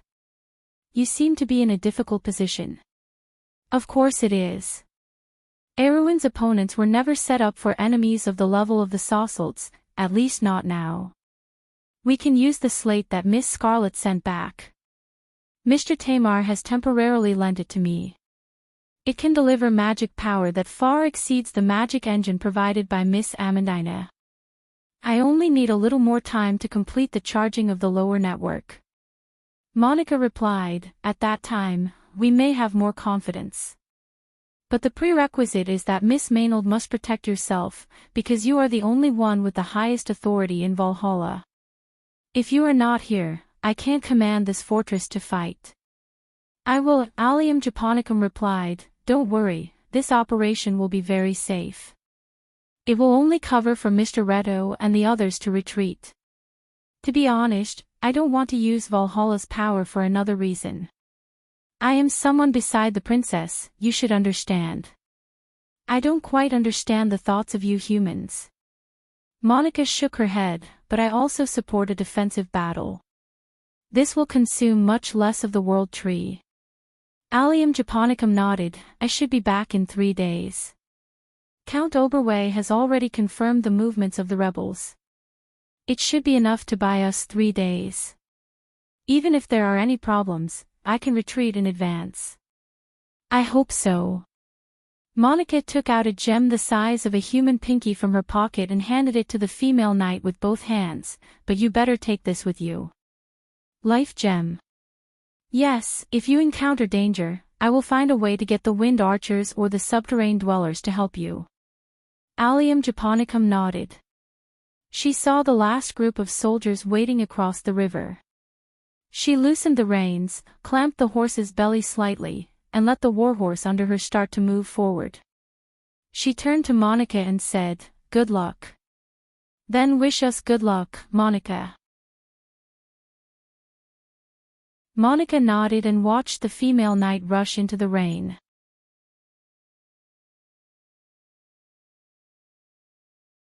Chapter 1463. Snow fluttered on the ground, and soon a thin layer of snow accumulated outside the gates of Hades. The scattered white seemed to be washing away the filth of the old world, adding a touch of freshness to the kingdom. Then we'll say goodbye here, Hainf. Outside the gates of Coldshurt, Brando said, I'm really sorry for taking up so much of your time. It's nothing, my lord, this is also my own request. Hainf smiled carelessly. I just came out to relax, there's nothing particularly important. He looked at Ling and Lotus and waved to the two sisters. Ling, Lotus, take care of yourselves, I'll come to Lantern Island to see you when I have the chance. You too, Mr. Hainf. Lotus bowed in return. Ling was still expressionless and silent, his hands tightly holding the bag full of dried Dracaena moss. See you later, my lord. See you later. Hainf took one last look at Roland before turning and disappearing into the crowd. Roland bared his teeth and asked Brando, where are you going to take me, respected wizard? Your father is the Redbud Count. Wysick, the deputy commander of the Southern Legion.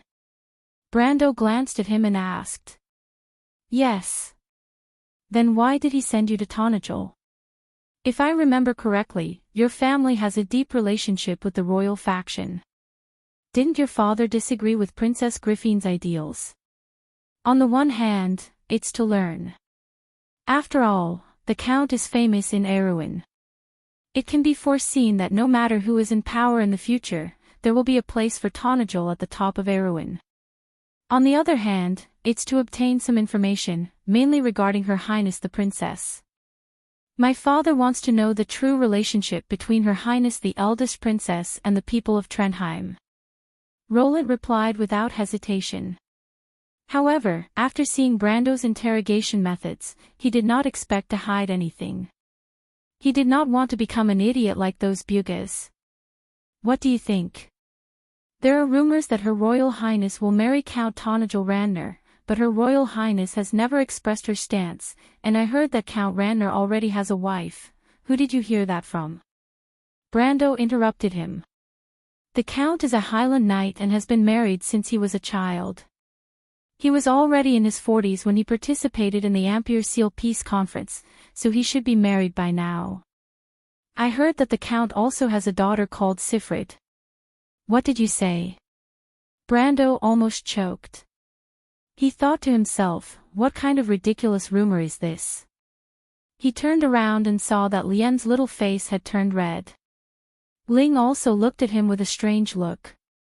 What's wrong? Did I say something wrong? Noticing the strange expressions on everyone's faces, Roland could not help but stop. No, I didn't, Brando replied weakly. It's only been less than a week, and I'm already 10 years older. Gossips are really scary. But it seems like I do have a marriage arranged before I was born, but as for the person, go on. Roland continued, if Her Royal Highness does not intend to marry Count Tonagel, then she is undoubtedly too close to the Count's retainers.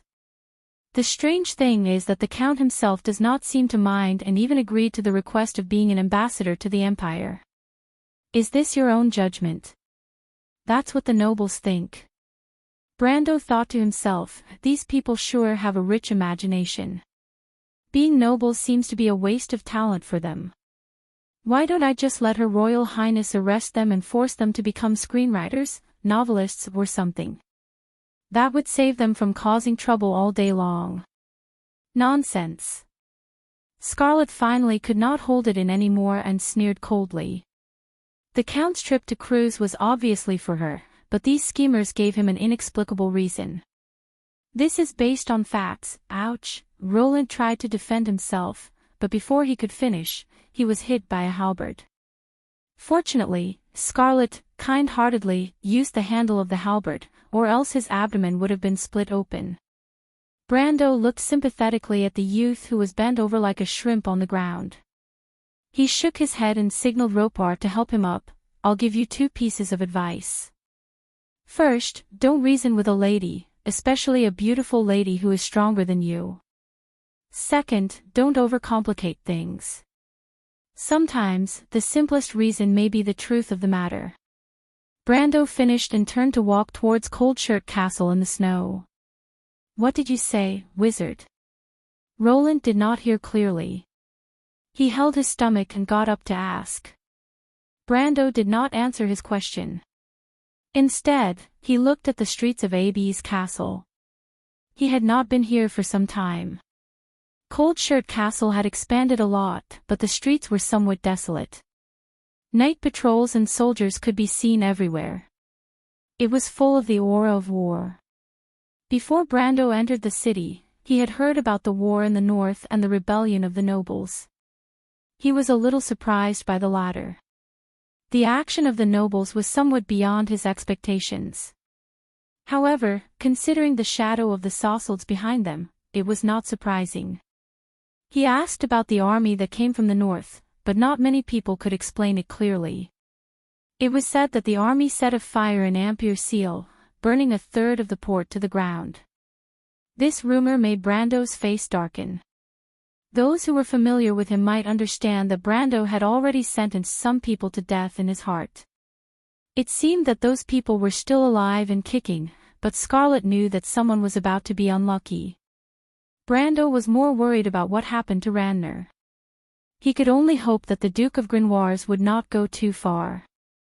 If something happened to Her Highness, Amandina, and the others, then he would let these people know what a real disaster was.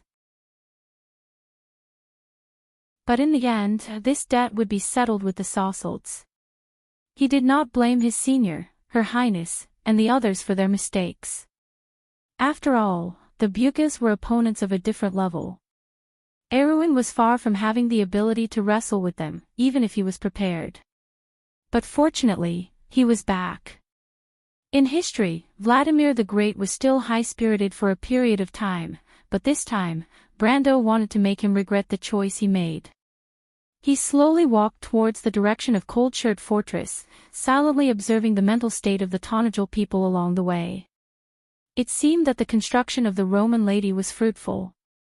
Although the army was pressing on the border, there were no scenes of looting and panic. The people even seemed to have a common enemy. The owners of the shops cursed the invaders, and the civilians were also discussing the upcoming war, but most of them had confidence in Tonajol. This scene also deeply shocked Roland. He had never seen such civilians in any of Erwin's regions. They were talking about their own fate and the fate of this territory, as if they were the masters here. They were full of pride towards Tonajol and their count. But at the same time, he also frowned because of Randner's rebellion. Brando saw his expression and could not help but feel strange. You don't look happy. Why would I be happy? Aren't you on the same side as these people? It's because I'm on the same side as these idiots that I have a headache. Her words made Brendel, who was brewing his anger, laugh involuntarily. Where did that come from? Violence is the worst principle in Erwin's current situation, especially when they intend to involve Tonajol in the war. You're not so naive as to think that the conflict in Erwin can be resolved peacefully, are you? The problem does not necessarily need to be resolved. My father told me that as long as the power of the royal family is restricted, Her Highness will have to maintain the current balance. What we need to do now is to not let the nobles in the north side of the Corvado family because of the eldest son of the king, so that we can obtain as many benefits as possible in the Second Ampere Seal Conference. Brando looked at the youth who was frowning and sighed. This is the reason why you formed an alliance with the Sausalts. Who are the Sausalts? A branch of the Buga people. Because the Buga people have designs on some things in Erwin, they do not want to see the birth of a powerful Corvado dynasty, just like the setback they encountered in Cruz. Is this what your father told you? Roland nodded. You've been deceived. Of course, your father may be in the dark too, but at least he knows more than you. What do you mean? Can't you see that the Sausalts have ulterior motives? Everything they are doing now is to push Erwin into the fire pit. Unfortunately, the nobles think that they are using each other, but they don't know that they are not qualified at all. Roland could not help but freeze in place. Brando did not speak anymore and continued to walk forward. The snow was getting heavier and heavier, and the eaves on both sides of the road were already snow-white. This world wrapped in silver seemed to be descending. Roland was stunned for a moment in the snow. Suddenly, a figure rushed out from the crowd and collided with him. He let out a muffled groan and fell backwards, caught off guard. That person also let out an ouch and tumbled. Roland was about to curse when he heard a shocked voice, Roland. Roland looked up and found that the person who had knocked him down was a handsome boy. Coincidentally, the other person was Haint's younger brother. Clin. Oh, Roland, you're back. That person got up and said excitedly, just in time, come with me, something big has happened. What? Roland frowned and looked at this pair of brothers who were haunting him. I heard that Count Tonajol has returned.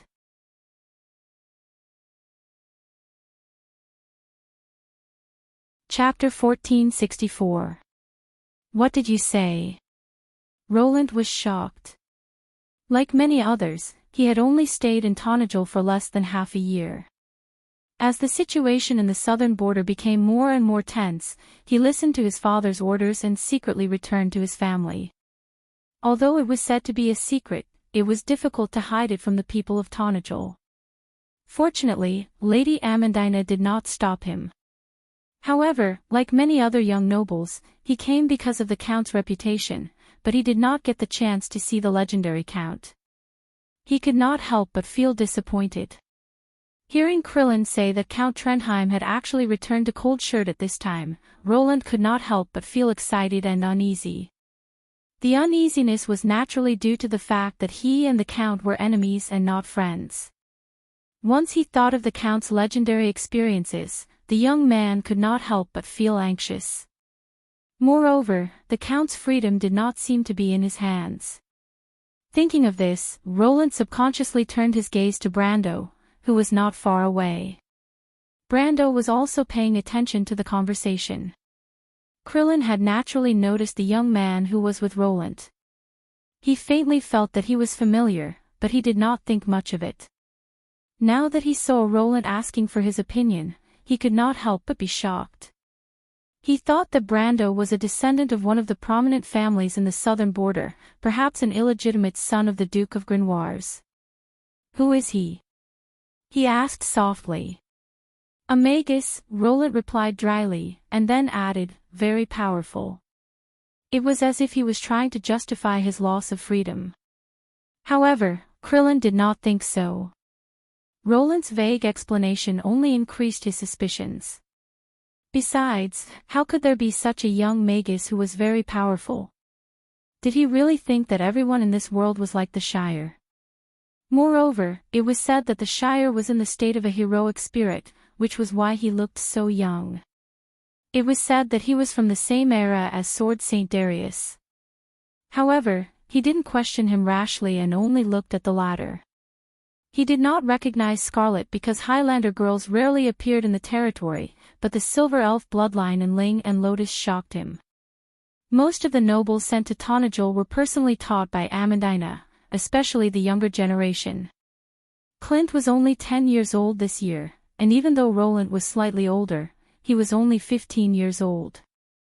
The education they received in Tonajol was often far beyond their peers. Amandina herself was knowledgeable, and most of her knowledge about Erwin came from Brando. Not only did she surpass Erwin in this era, but she also surpassed the knowledge and vision of most people in this era. In Erwin, there were almost no nobles who could truly differentiate the different branches of the Silver Elves, and there were also not many who knew that there were factions within Madara.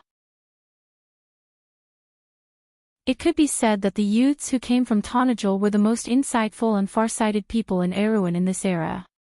Clint had studied in Tonajol for much longer than Roland, so he could recognize the Silver Elf characteristics on Ling and Lotus at a glance. He couldn't help but be amazed that there was a pair of beautiful Silver Elf descendants in Tonajol. At this time, Brando stopped Scarlet, who was about to ask questions, and at the same time, gave a look to the Grey Wolves mercenaries, and asked Albert to delay the Highlander girl. At the same time, he opened his mouth and asked, "The Count of Tonajol you mentioned is the famous Count?" "Yes, Mr. Wizard." "Then bring us to him."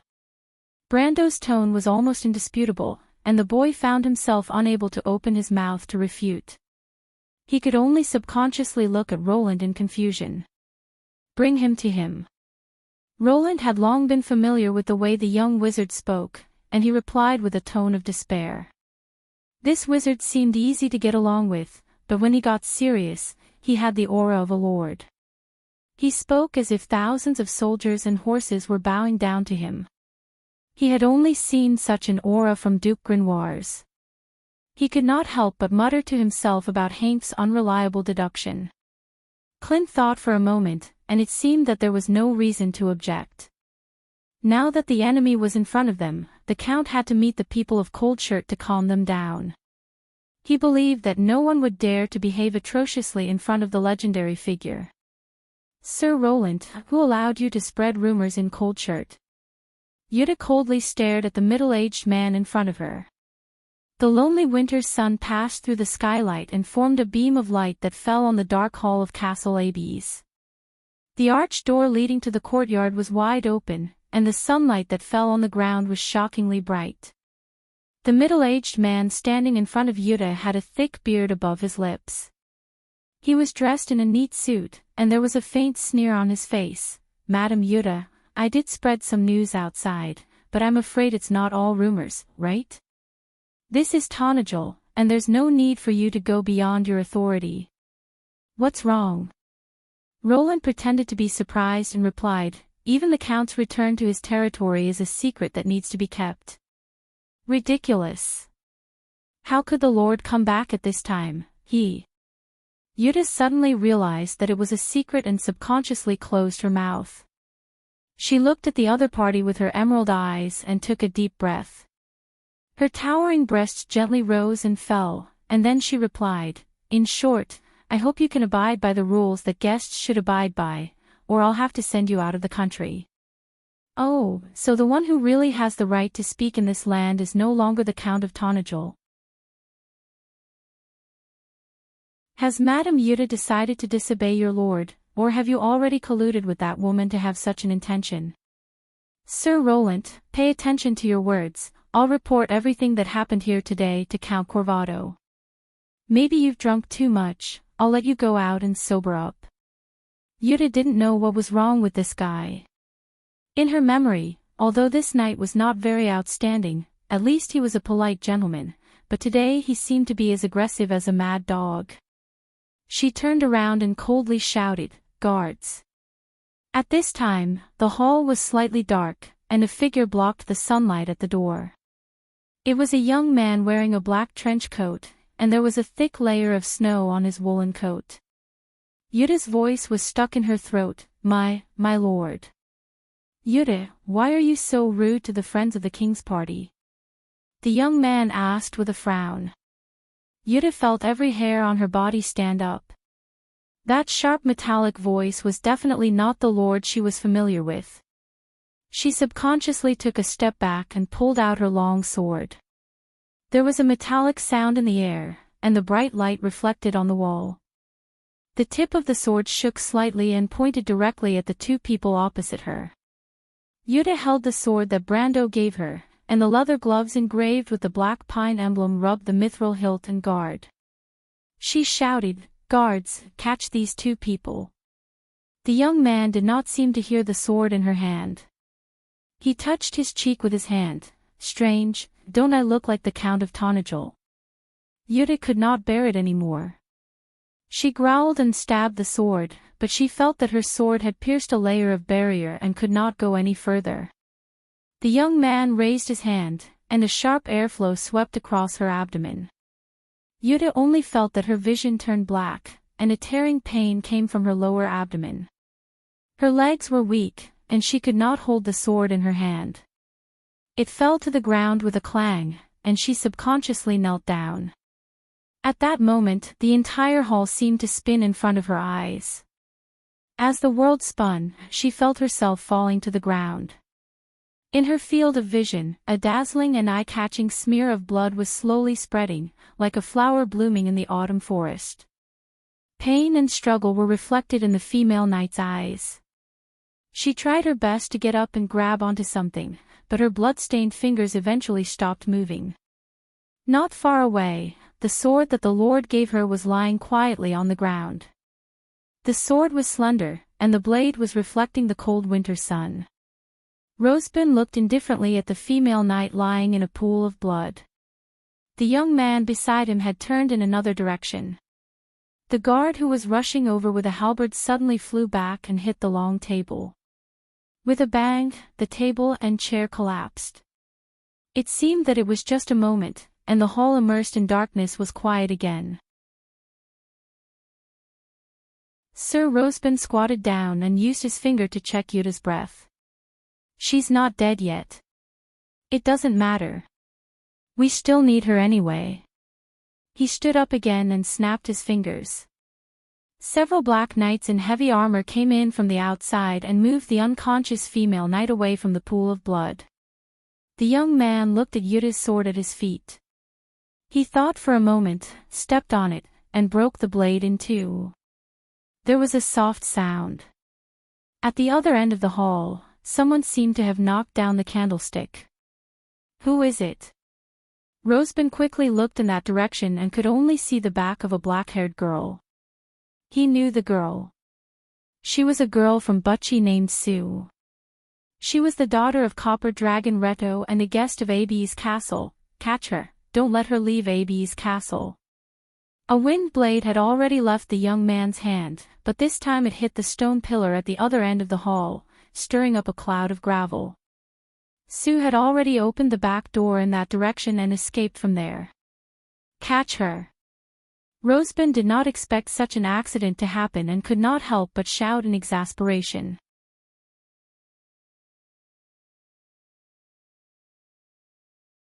Chapter 1465. The young man did not move, but the Black Knight stood up and chased in that direction. Sir Roseborn tugged at his collar and wanted to follow, but the young man beside him grabbed his arm. "You can't go. We'll be in big trouble if she escapes." "She won't be able to escape. Calm down, my friend. That little girl is at most an iron-ranked warrior. If it's the Banksian's knight, they won't be of much use, but at least they can handle such a small matter." Roseborn thought about it and calmed down. "You're right. Get ready, I'll accompany you to the square." The young man smiled. "Although I don't know who this count is, he should be proud of himself. To think that I would have to play the role of a mortal." He tilted his head. "This feeling, to be honest, is a little strange. He's not a simple human. Be careful, he's quite close to William and Tolman. The ones who should be worried are the Grey Mages. I heard that the fortress designed by the mortal is quite unique." Roseborn could hear the ridicule in the Buga's voice and could not help but laugh. The fortress that the mortal was so proud of was a joke. The square outside the main gate of Castle Abes was already crowded with people. The snow was getting heavier, and the statue of the knight above the fountain in the middle of the square was covered in a thick layer of snow.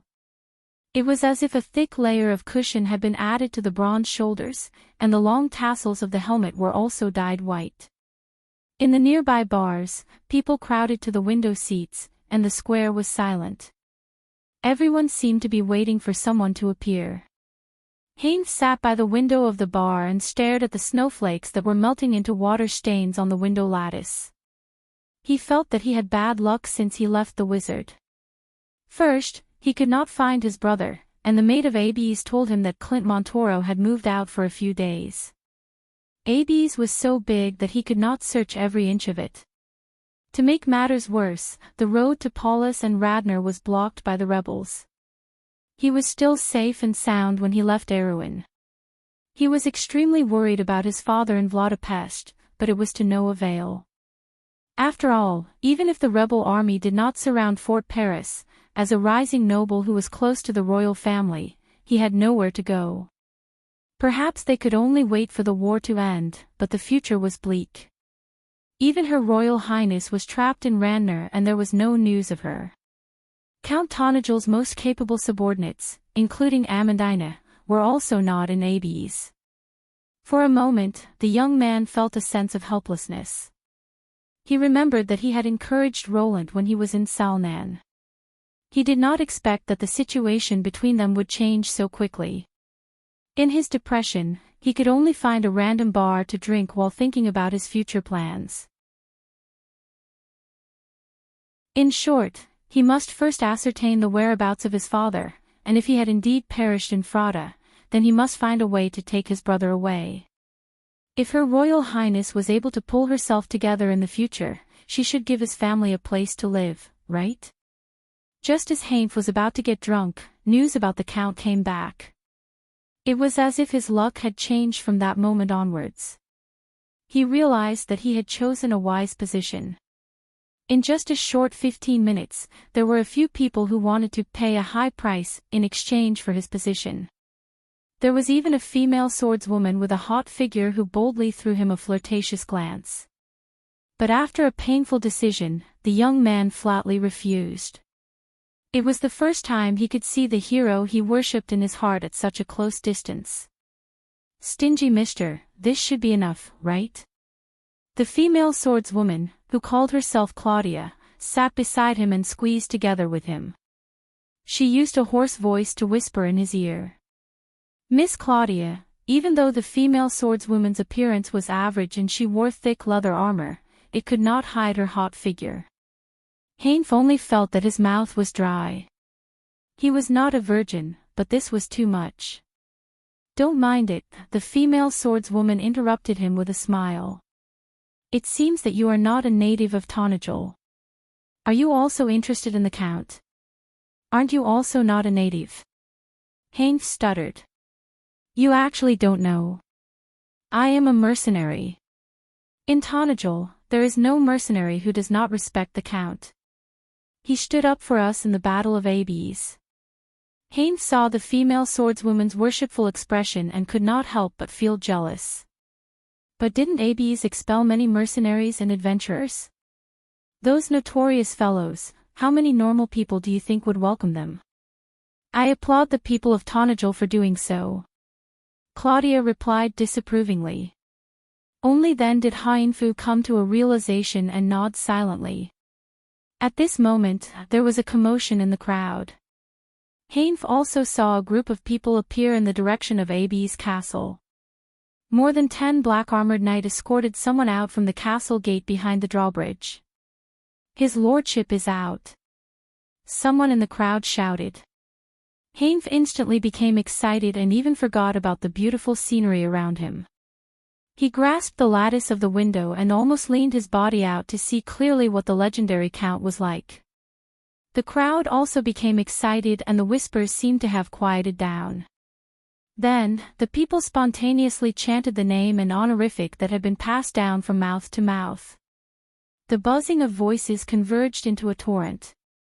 Count Tonajol. The descendant of the sword Saint Darius. Our Lord. It was as if this title alone could eliminate all the uneasiness and fear that had been plaguing them for the past few days. This was the pride of the Tonajol people. This pride made them understand that as long as its owner did not leave them, then today's predicament would become a thing of the past. It would become a memory of yesterday. My lord. My lord. The spontaneous shouts were like a tsunami, rising and falling one after another. Heinf also felt his blood boiling, as if all the difficulties no longer existed. The Count was naturally invincible. What were the Buga people in front of him? He also joined in the shouting. But the swordswoman asked in his ear, "Have you seen the Count?" "Ah, no." Heinf shivered slightly, "But I have heard every rumor about him. He is our kingdom's greatest knight of this era." Yes, the swordswoman also looked in that direction. "I only saw him once a year ago from afar. The Count is a very special noble." The young man rode on a highland horse from Grimoires, calmly enjoying the cheers of the crowd. "I am a little surprised," he looked back and said to Sir Rosebin, "this mortal has such a high reputation here. He must be a guy who is good at bewitching people. Mortals see this as a kind of power." Rosebin replied with a cold face, "That's why there are so many deceivers, but they don't understand what real power is." The young man only smiled and shook his head. Clink dragged Roland forward in the fanatical crowd, trying to get closer to the Count, but it was a little futile. Brando shook his head helplessly and pointed with his finger. An invisible force separated the crowd so that they could continue to move forward. The snow was getting heavier and heavier, and the sky was a vast expanse of white. Brando was not as enthusiastic as the two teenagers. He had silently put on his hood. Seeing this, Scarlet also pulled up her gray hood and stood behind him. Both of them saw the Count of Tonajol in the distance. "My lord, should we squeeze past him?" Albert frowned. "That guy must be a fake." "Of course he's a fake." Scarlet gave Albert a slap on the head. "Do I need you to tell me that?" "Big sister, I..." Albert felt that he had been wronged. Wasn't he just trying to make His Excellency angry? He wasn't speaking for the enemy. "Why is Miss Yuta there?" Scarlet frowned and whispered, "Was she deceived or coerced?" "That's not her." Brando shook his head. His face had already darkened. He turned to Albert and the others and said, "Albert, take the Grey Wolves mercenaries to Abes castle, but don't act rashly. If there are enemies, find out what happened in Abes castle and what happened to Miss Yuta. My lord, leave it to me. Albert immediately nodded and whistled. He immediately turned and left in another direction with the rest of the Grey Wolves mercenaries. Do I have to go too? Scarlet tightened her grip on the halberd and couldn't help but ask. No, Brando shook his head. Let's wait and see what this guy wants to do. He raised his head and looked in the direction of Abby's castle with a gloomy face. He had to first determine who the other enemies were. For them to be able to enter Tonajol and put on such a show, it definitely wasn't as simple as the nobles of the southern border. Roland and Clint, who were in the front of the group, shivered. What's wrong? Why didn't that wizard follow us? Clint touched his neck and looked behind him strangely. Isn't he with you? Don't worry about him. Roland considered whether to run away, but after thinking about it, he gave up on this futile plan. He's a strange guy. Clint shrugged. Let's walk faster. We're already very close to the Count. Heavens, now I have something to talk about. Let's see if those fellows still dare to pretend to be experienced in front of me. Roland snorted at this little guy's attitude, but he was also a little excited. Although the matters in the north troubled him, at least it wasn't the matter at hand, right?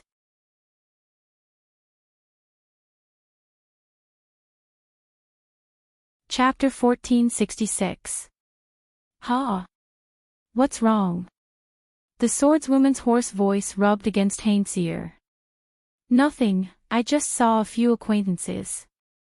Hainf moved inwards without leaving a trace, which made the swordswoman admire him a little.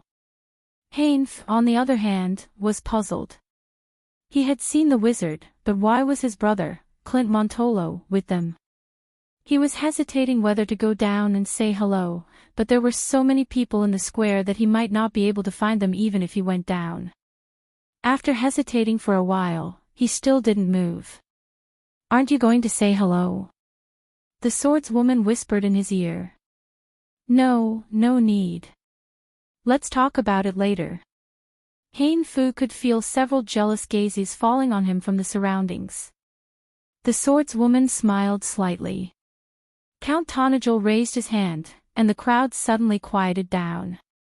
Seeing this scene, Hain secretly admired. I dare say, he said to the swordswoman, in Erewhon, there is no lord with such prestige. I heard that the king's eldest son is also known for his wisdom. This has nothing to do with wisdom, Miss Claudia, but confidence in victory. Do you know why the sword Saint Darius is still remembered by ordinary people after decades? It is because he convinced the people of Cruz. The people of Erewhon need such heroes, as if they can draw courage and confidence from them, to prove that we can also do what the late King Eric did. You know a lot, sir. This praise made Hain feel light, as if his bones were lighter by a few taels. The people of Tonajol stared at their lord, and the young man on the horse enjoyed such gazes. Hain saw the man's age and couldn't help but be surprised, thinking that Count Tonajol was so young. But he saw that the people around him were taking it for granted, so he was embarrassed to raise his doubts, lest he be treated as a country bumpkin. Unfortunately, Hainf didn't have a message in crystal, or he would have written a poem in his current mood. How can I pretend to see Count Tonajol often? Waiting online, it's urgent. The Count of Tonajol wore a silver mask, like a masquerade, but the outline of his lower face was completely familiar. He was silent for a long time. There seemed to be a silent power accumulating in the air. Then he said, I've been away from Cold Shirt for a long time. Many things have happened during this time. You must want to know why. There was a slight commotion in the crowd. This opening was somewhat out of their expectations. Hain Fu was also stunned. This was not the inspiring speech he had imagined. In the plaza, Roland and little Montolo were craning their necks to look in that direction, trying to get a clear look at that Count's face. The Count is so young. Strange, why does he look so familiar? Shoo! Their whispering attracted the angry stares of the people around them. If looks could kill, Scarlet's cold glare would have pierced through the impostor and sent him tumbling off his horse. She retracted her gaze and proceeded to kill the two blind students in front of her. Brando held her hand and turned around to look at the other side of the plaza. The words of Count Tonajol still echoed in the plaza, buzzing. The reason is simple. The young man sneered. He used magic to amplify his every word to the entire Cold Shirt Castle. His voice boomed in the sky. Because someone betrayed me. It was the ungrateful Corvado royal family. Like a gust of wind blowing through the plaza suddenly became silent. Silence. Absolute silence. The plaza where thousands of people gathered was so quiet that even a pin drop could be heard. Clang! Haynes stood up from his seat, losing his composure. The chair behind him flipped over and tripped him. Haynes fell heavily on the floor. The swordswoman let out a scream and rushed over to help him up from the ground. The commotion here was like the first domino that had fallen, triggering a chain reaction. It was like a bomb had been thrown into the crowd. After a moment of silence, the crowd erupted into noises that were 1,000 times louder than before. It was disbelief, followed by whispers that bordered on panic. More people fell into unease and confusion. They asked each other to make sure that they were not hallucinating. Haynes was lying on the ground, and a voice was buzzing in his head. This is impossible. Erwin is done for. Another gloomy thought hovered in his head. He even ignored the swordswoman's worried face. At that moment, Haynes thought of a black death. The crowd finally stirred. But there was always silence in the midst of the chaos. Rowant and little Montolo were like stone statues, standing still on the spot. How? Clint felt like his worldview had collapsed. Rowant stood beside him, his eyes flickering with an unknown color. For some reason, the young man from the Redbud family turned around and looked at the wizard. Beside Brando, Scarlet finally could not bear it. How much effort did his lordship spend in Tonajol to get to where he was today? How could she allow others to taint all of it? She just took a step forward, but Brando firmly pressed her shoulder. Brando's face under the hood was unusually calm, as if everything that happened here had nothing to do with him. But in the depths of his dark eyes, the sea was reflecting bright lightning, like the gloomy sky before a storm. People could already foresee the fury of nature. He already understood this set of tricks in his heart and understood the approach of the person who had come. Then all that was left was to settle the score. Don't worry, Scarlet. But his lordship. Don't worry. Brando replied softly. A footstep came from afar. Looking at the restless crowd, every face was filled with anger, uneasiness, and fear. The young man and Rosebud looked at each other and smiled. The plan worked as it should. In order to throw Trondheim into chaos, they had to first destroy the beliefs in the hearts of the people. When they found out that everything they had persevered in the past was a lie, the heroes they had created themselves would be shattered by their own hands. Heroes are synonymous with fragility. When they are born, they are like meteors across the sky, and when they disappear, it is often accompanied by a tragic tragedy. Rosebud sighed. And all of this is the masterpiece of All for One, the young man smiled. Compared to 30 years ago in East Metz, this is not worth mentioning. Tree herders and cruise people were played by you. Dancing with the Fool is nothing to be proud of. Sir Rosebud could not hide his pride. Next, let's add fuel to the fire and let it burn Erwin people. That's right. Happy cooperation. Happy cooperation. The young man narrowed his eyes and rode his horse to the front of the crowd. He was well-mannered, and his every move carried the elegance of a noble. It was a kind of satisfaction, but when he was about to speak, a sharp and calm voice interrupted him. He's lying. When the voice sounded from the crowd for the second time, the square suddenly quieted down. People looked at each other and turned their heads, looking in the direction of the voice. The crowd there avoided it as if it was the plague. A hole spontaneously formed in the crowded square. A girl dressed like a cobbler stood stubbornly in the hole, her hands clenched into fists. She stared at the young man on the horse, her dark brown eyes almost spitting fire. "He's not my lord." Like a stone falling into a pool that was as flat as a mirror, a slight wave of uneasiness rippled through the square. "Isn't that Sue, the town's archer?" "I know her, she's the daughter of the copper dragon Redo." "Why is she here?" "She's Lady Freya's close friend, and she seems to be a guest at Cold Shirt Castle." The young man's face was as cold as ice, and he cursed the Bansi people in his heart for making him lose face. But it was because of this that he hated the fish that escaped the net. "Sue, you betrayed me and Freya, and you still dare to appear here." He seemed to be laughing out of anger. "Very well." Sue ignored his threat.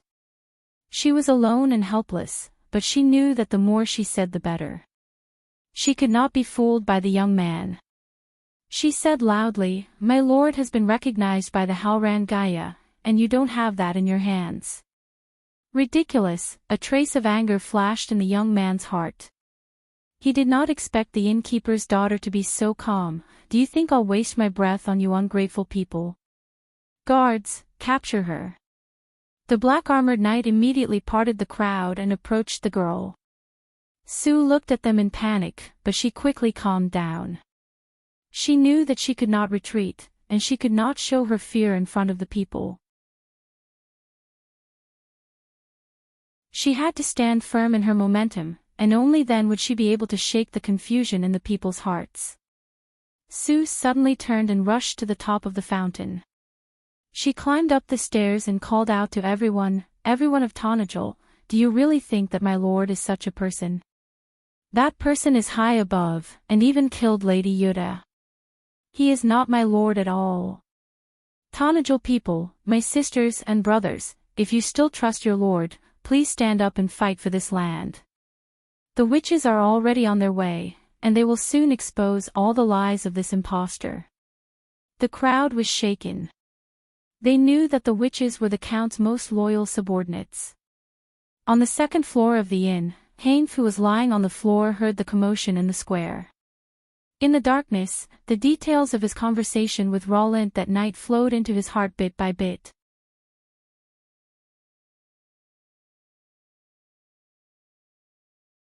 Chapter 1467. There was more than one Count Tonajol in Erewhon. Everyone could take over this ideal flag. At that moment, he was enlightened. He grabbed the swordswoman's hand, got up, and rushed to the window. He raised his hands high, faced everyone in the square, and shouted with all his strength, "I believe her. I believe her. Everything she said is true." His shout echoed in the square repeatedly, causing everyone to be alarmed. The black-armored knight who was on guard around the square also turned around. They saw Hainfu, pulled out his sword, and walked into the inn with a gloomy expression. "Are you crazy, sir?" The swordswoman pulled Hainfu back with a stunned expression. A few arrows immediately fell on the windowsill. Screams sounded in the inn, and everyone panicked. But at that moment, Hainfu was surprisingly calm. He felt a sacred sense of mission surging in his heart. Instead, he grabbed the swordswoman's wrist and said, "Do you believe me, Lady Claudia? That, although I also feel that the Count is a little strange today." "Believe me," Hainfu interrupted her, "this has nothing to do with who the Count is, and it's not fighting for one person. It's the future of Erewhon." "Are you from Erewhon, Lady Claudia?" "I'm from the mountains." For some reason, the swordswoman looked at the solemn Hainfu, and her heart was filled with a strange feeling. She answered subconsciously, "But I'm also from Erewhon." "Then follow me, we'll fight side by side." Hainfu looked up. On the stairs leading to the second floor of the inn, a few stocky black-armored knight appeared there aggressively. He pulled out the sword at his waist. For Erewhon. In the square, the crowd was completely panicked. They were at a loss and did not understand what was happening. but they had a bad feeling in their hearts. People pushed each other and began to flee in all directions of the square, trying to leave this place. However, the shoving only intensified the chaos in the crowd and even hindered the Black Knight's advance. Sue glanced in that direction and felt that she had achieved her goal. She looked at the window of the inn in surprise, curious as to who had helped her. In the face of this sudden chaos, a trace of anger and panic finally flashed across the young man's face. Sir Roseborn grabbed his hand and said in a low voice, "We can't wait any longer. If we create a massacre and push the blame to the princess, Tonajol will never have peace." The young man nodded heavily. He raised his hand and chanted a wind blade. The sharp cyclone fell into the crowd, and it looked like a tragedy was about to happen. However, at this moment, something strange happened. It was as if the young man was being merciful. When the wind blade fell into the crowd, it didn't cause any damage at all. Instead, it only pushed people to the sides. Damn it! Why are you still so soft-hearted at this time? Roseborn was shocked and angry. I didn't. The young man also panicked and couldn't help but angrily reply. The crowd parted to the left and right, coincidentally revealing Sue in the middle. Seeing this, the young man immediately shouted, "Catch her dash!" A look of panic appeared on Sue's face, and he subconsciously retreated. At this moment, there was a new change in the square. Among the crowd, little Montolo finally recognized the person who shouted in the inn. It was his father's eldest son, Hainf. Why is my elder brother there? Who knows? Roland replied in a bad mood. Oh my God, little Montolo suddenly exclaimed, look at your friend, what is he doing? What kind of friend do I have? What are you making a fuss about? Roland angrily pushed through the crowd, damn it, get out of my way. It's that wizard, oh, Martha above. This is impossible. Roland suddenly turned his head in that direction.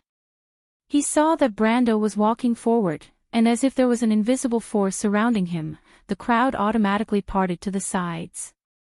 Roland opened his mouth wide. Following Brando's advance, the commotion in the square suddenly quieted down, as if a miracle had happened, and a path was formed in the sea of people. This scene shocked everyone, and more people stopped and turned their heads to see what was happening. What do we do? Little Montolo found that he seemed to have become the center of attention, and immediately panicked. Follow him. Roland gritted his teeth and replied. Why, aren't we on the Count's side? Shut up. In the middle of the square, Sue finally jumped down from the fountain, but because she jumped too quickly, she accidentally sprained her ankle. Two Black Knights chased after her from behind, and the crowd retreated to the left and right. The young girl anxiously turned her head, her face finally showing a look of despair. The two knights drew their swords at the same time, and Sue was about to fall into a pool of blood. But at this moment, the crowd behind her suddenly parted to the left and right, and a person stepped out and raised his right hand. The two knights' movements froze in place. It was a magus. It was a wizard in a brown cloak and a low hood, but he held a sword in his hand. It was a heavy sword with a split blade on both sides. The blade was half an inch thick, and as wide as a palm. The pitch-black blade had silver runes engraved on it. The earth is under his control. That was a different sword after all. The two Bancha Knights raised their heads at the same time, the runes on their faces shining brightly. These Cisaldian servants probably did not expect that someone would dare to obstruct them, but what they saw was a pair of dark eyes that were at the same level as the brim of the hood. Those eyes were like the surface of the sea, flashing with a calm and vast radiance. Occasionally, lightning would cut through the clouds, igniting the anger in the depths of the eyes. As I said, everything is sealed in ice, and time and space are orderly. The sharp blade in the hands of a knight, the king and the country, life and death, are separated by eternity, but in reality, it is only a moment. What you are holding is nothing more than decay. Brando said calmly.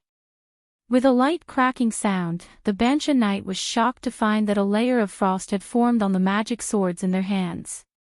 An obvious crack had appeared on the swords made of fine gold, and then, with a crisp sound like glass shattering, the swords turned into worthless metal shards. Brando came to their side and pushed them forward. The two of them collapsed like stone statues. They still had their mouths agape, their pupils dilated, and their hearts stopped beating. The young man on horseback finally noticed what was happening here. "Who are you?" he shouted at Brando. "I should be the one asking you that." Brando slowly took off his hood, revealing his true appearance. He raised his head against the wind and snow, his long hair fluttering in the wind. Suddenly, there were sounds of people sucking in cold breaths. Little Montolo and Roland had just separated from the crowd and walked out. They could not help but look around curiously. They were behind Brando, and for a moment, they did not understand why their surroundings had suddenly become quiet. The young man squinted his eyes deeply. "This is good, Mr. Roseborn," his tone contained anger. "Since the original owner is here, we will kill this mortal here, and it will be the same for our plan." But this time, he did not get a response. Sir Roseborn was strangely silent. But at this moment, they could not stop, not to mention that he was just a mortal. The funny thing was that the other party was pretending to be a wizard in front of him. No one dared to call themselves a wizard in front of the Buga people. The young man made a gesture, and the knight around the square immediately surrounded them, holding long halberds in their hands and killing in the direction of Brando. Dragon Knight. Little Montolo was shocked. He found that the knight who surrounded him was the elite force of the Royal Knight Regiment. This was a military force that the royal faction rebuilt after the Ampere Seal War. Its members were all the top experts of the Royal Knight Regiment, and also included some of the outstanding Ranger Knights in Erewhon. The strength of this elite knight was not inferior to the main force of the White Lion Knight Regiment, and even surpassed it. But because they were the elites of the elites, they were not classified as a regular unit, and there was no such thing as a unit rating. But he found that the wizard did not seem to see this. He stood in the same place expressionlessly, blocking in front of Sue. Just this calmness alone made little Montolo feel convinced. "Roland," Brando suddenly said, "I ask you, what kind of heroine do you want?" "What?" Roland stared blankly at his back. "You are the son of the Count of Redbud, and if there are no accidents, you will inherit this title and territory in the future. This kingdom will go according to your wishes, and you will become a member of this circle and protect its interests," Brando replied quietly, "but you are still just a country bumpkin, and you will not be able to raise your head in front of the people of Cruz. You can only stay in this small kingdom, content with your corner, and live a drunken life. Do you want to be a frog at the bottom of a well, or a man of Erewhon who can hold his head high?" Brando raised his hand. All the swords in a blacksmith's workshop near the square resonated with a buzzing sound. They suddenly flew across half the square and landed in front of Brando with a clatter. Brando pulled out a sharp sword from among them expressionlessly. He only held the sword in his hand, but it was as if there were layers of light imprinted on the sword, forming a narrow beam of light. It was so sharp that it made people's hair stand on end. He turned the sword around and handed it to Roland. "If you want to be proud of this land, and let your homeland prove your glory, you should pick up the hot blood in your heart, and not face the dying old past. Listen to your heart, it will tell you how to choose. If you are still Roland, the man who wants to be proud of Erewhon, then take this sword and fight with all those who obstruct your ideals. The road ahead is always full of difficulties and obstacles, and a smooth road is definitely not the path a knight should choose."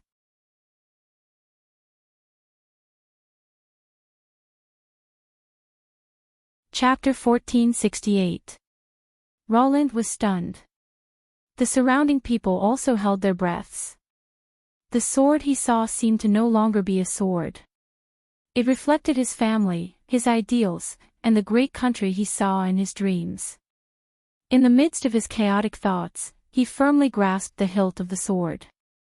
At that moment, his body suddenly trembled, his eyes widening as he abruptly raised his head. "Sir, this sword," Brando nodded to him. At that moment, the hesitation in Roland's heart seemed to disappear, and his face seemed to be filled with a sacred and solemn color. The three-dragon knight had already rushed in front of him, and the latter had already stepped in front of Brando to block him. The dragon knight did not recognize Roland, but even if they recognized him, he was holding a weapon in his hand. It looked like a very ordinary longsword. The three of them pointed their halberds at Roland, but the latter only blocked their path with a single slash, and actually counterattacked without defending. The dragon knight was shocked, thinking that this guy was crazy. The halberds in their hands clearly held the advantage in such a desperate battle. But in the next moment, they stabbed empty air.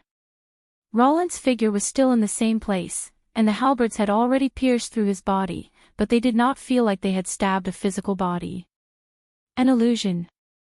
The dragon knight did not expect to experience such high-level swordsmanship from an unknown opponent, but suddenly, one of them let out a blood-curdling scream. A terrifying wound appeared on the chest of that dragon knight, blood gushing out. Under his frightened and disbelieving gaze, the long sword in the hands of Roland's illusion pierced through his heart. This was 9 Luminaries' sword art. Little Montoro was almost scared out of his wits. Ever since Count Trondheim became famous, his swordsmanship was gradually known by everyone, and the most legendary swordsmanship among them was none other than the long-lost inheritance of the Wind Elves. 9 Luminaries' sword art. As expected, Roland's phantom split into 3. Although his swordsmanship wasn't as agile and talented as Petit Finus, nor was it as calm and composed as Phoenix was, his style was abnormally unyielding. It was like a gust of wind passing through, only attacking and not defending. This style combined with the 9 Luminaries' sword art, actually displayed an unexpected battle prowess. Although the Dragon Knight was powerful, after unexpectedly losing one of their members, the remaining 2 were no match for such a legendary swordsmanship. Not to mention, the ordinary steel sword in Roland's hand was like a godly weapon that could cut through iron like mud. After a few exchanges of blows, the halberds in their hands were reduced to short halberds. In the next moment, Roland used the wounds on his abdomen and thigh to cleanly kill the 2 of them. "Roland, your swordsmanship!" Little Montolo shouted in disbelief. "Heavens, what have you experienced in the past few months?" Roland himself seemed to have woken up from a dream. His body was bathed in blood, and he was so excited that he couldn't control himself. "Milord, this sword. It's called faith," Brando replied. "In front of true faith, there's nothing in this world that can't be broken." Roland lowered his head, deep in thought. Brando didn't even look at the dragon knight that was coming from other directions, and said to little Montolo, "Clint, why did you come to Tonagel?" "Of course it's for the Count, for Erwin." Little Montolo answered without hesitation. Brando nodded, and took out another long sword. When the long sword passed through his hand, it was similarly sharp. He handed the sword to the little boy and said, "This is your Erwin, go fight for it." But little Montolo looked in the direction of the square. Although everything that happened here today confused him, he still hesitated. Brando turned around, his back facing the dragon knight, and faced little Montolo. He said to the little boy sternly, "I'm very grateful for your loyalty and trust, Clint, but go fight for yourself." A knight should be loyal to his own ideal. Little Montolo's eyes widened. He looked at the young man in front of him in disbelief. At that moment, he finally remembered why he found this wizard familiar. Because his portrait, his statue, was in every corner of Castle Abes. Brendel smiled faintly. "Be careful." Little Montolo suddenly saw the dragon knight launching an attack behind Brando. He subconsciously took the long sword and blocked the enemy. But at that moment, It was as if the sky and earth of the square had dimmed. In the darkness, the only thing people could see was a straight silver line extending forward, dividing the world into two. When little Montolo came back to his senses, his enemies had all fallen to the ground. All of their wounds were on their throats. This is Flash Strike Sword Art. The young man finally reacted and screamed, "Damn it, why do you know Flash Strike Sword Art?" In this world, there are many people who have mastered this kind of skill and knowledge. Brando turned around again and looked up at him calmly. It's not only the Bugas who are worthy of pride. Although the silver folk are favored by the heavens, it's a pity that your actions have tarnished such glory. This sentence finally made the young man feel a chill that went deep into his bones. He looked back at Sir Rosebin and roared, "Who the hell is he, and how does he know all this?" But the young man suddenly stopped talking because he saw the originally proud all-for-one believer, Sir Rosebin, had a pale face and his gums were chattering. He finally understood why he did not get a response from the other party before. "Damn it, do you have to be so afraid? He's just a mortal," the young man could not help but rage.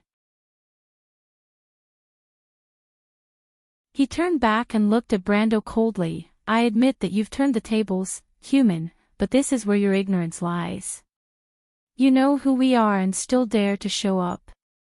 I admire your courage, and I'll let you see why the Bugas are called Silver Folk Wizards. Kill him!" The young man roared. Suddenly, 7 or 8 wizards in grey robes rose from the buildings around the square. But looking at these colleagues, the young man was not happy at all. He did not intend to use these backup forces, which meant that their methods of bewitching people were completely ineffective. But the effect of killing the Count was the same, it would just be a little embarrassing. When little Montolo saw these wizards, he could not help but scream, "Grey wizards! Count, go quickly, they are the elite wizards of the Cisaldians." But next to him, Roland could not help but grin. He had seen the mentor of these 7 or 8 grey wizards. And that man was now imprisoned in the Druid's Tree prison in the Loop of Trade Winds, and he was almost half crazy. Brando looked at the young man calmly, as if he did not see the threat in the sky. He opened his mouth and replied, word by word. "This is what I want to say to you, Cisaldian. The account between me and you has just begun to be settled, arrogant." The young man felt that this guy was simply unreasonable. He tore off the mask on his face and threw it to the ground. Although his appearance was changed to be exactly the same as Brando's with illusion, people could see that this man's eyes had a layer of silver irises. That was the most distinctive feature of the silver folk, which could not be concealed even with magic, just like their blood. There was a burst of exclamations in the square. And it was at this time that the grey wizards in the air finally launched their attack. Chants intertwined in the air above the square, and silver lightning flashed. The square was filled with screams, and the people panicked once again. But Brando only glanced at this scene indifferently. He turned his hand and inserted Halran Gaia into the ground of the square, and another long sword appeared in his hand. When the young man saw that sword, he felt the hair all over his body stand on end. It was a thin sword less than 3 feet long, with a thin blade that seemed to flicker with a pale blue light. Its guard was an ice sculpture of a fairy spreading its wings and about to fly. It spread wings wrapped around the hilt of the holy sword. The sword's hammer was a gem called Frost Storm. The young man had only heard of the sword's name in legends. It was the soul of the shallow sea, the azure holy sword, the frost chant, Sinna. He had once asked his mentor the meaning of the sword's name, but the white-haired old man looked at him as if he was an idiot and told him, "When you face this sword, you will understand the meaning of its name." The young man felt that he was really an idiot at this moment. He raised his head and screamed at his colleagues in the air, "Get out of the way." But it was too late. Brando swung the holy sword upwards, and snowflakes were falling from the sky above Castle Abes. When the sword pointed to the sky, the snowstorm suddenly reversed, and even the snow on the ground was lifted up, forming an inverted glacier. And the ice and snow in the sky seemed to be controlled by an invisible hand. The north wind screamed, and it was like the melodious song of the legendary Ice Queen. When the blue light swept across the entire sky, the gray mages did not even have time to react. They realized that the lines of law that they were controlling had also been frozen. Their magical light shields were frozen into solid powder in the extreme cold, and the powder fell to the ground. Their faces still maintained the last moment of surprise, and then their bodies exploded, turning into dry snow powder and scattered on the ground. Brando put down the sword. The snowstorm stopped in an instant. The dark clouds in the sky parted, and a ray of sunlight fell on the square. At that moment, the whole square was silent. Everyone, including Roant and little Montolo, looked at this scene in a daze.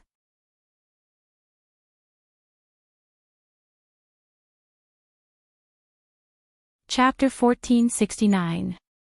The young man finally showed a look of horror, but he did not think of running away. He did not know how to explain the loss of 7 or 8 bugas to Sard. In his rage, he could only attribute all of this to Brando's fault. He was just a mortal, but he did not resign himself to death. He pulled out a short emerald staff from under his coat and pointed it at Brando angrily. "You dare to murder a noble silver folk." Sir Roseborn finally reacted and rushed forward to grab his hand, saying hoarsely, "Run." However, the red-eyed young man almost threw him off his horse. "Shut up, you useless idiot. You cowardly infidel. If you don't want to fight, then get out of my way." Roseborn retreated with a gloomy face. He took one last look at the young man and finally decided to turn around and leave.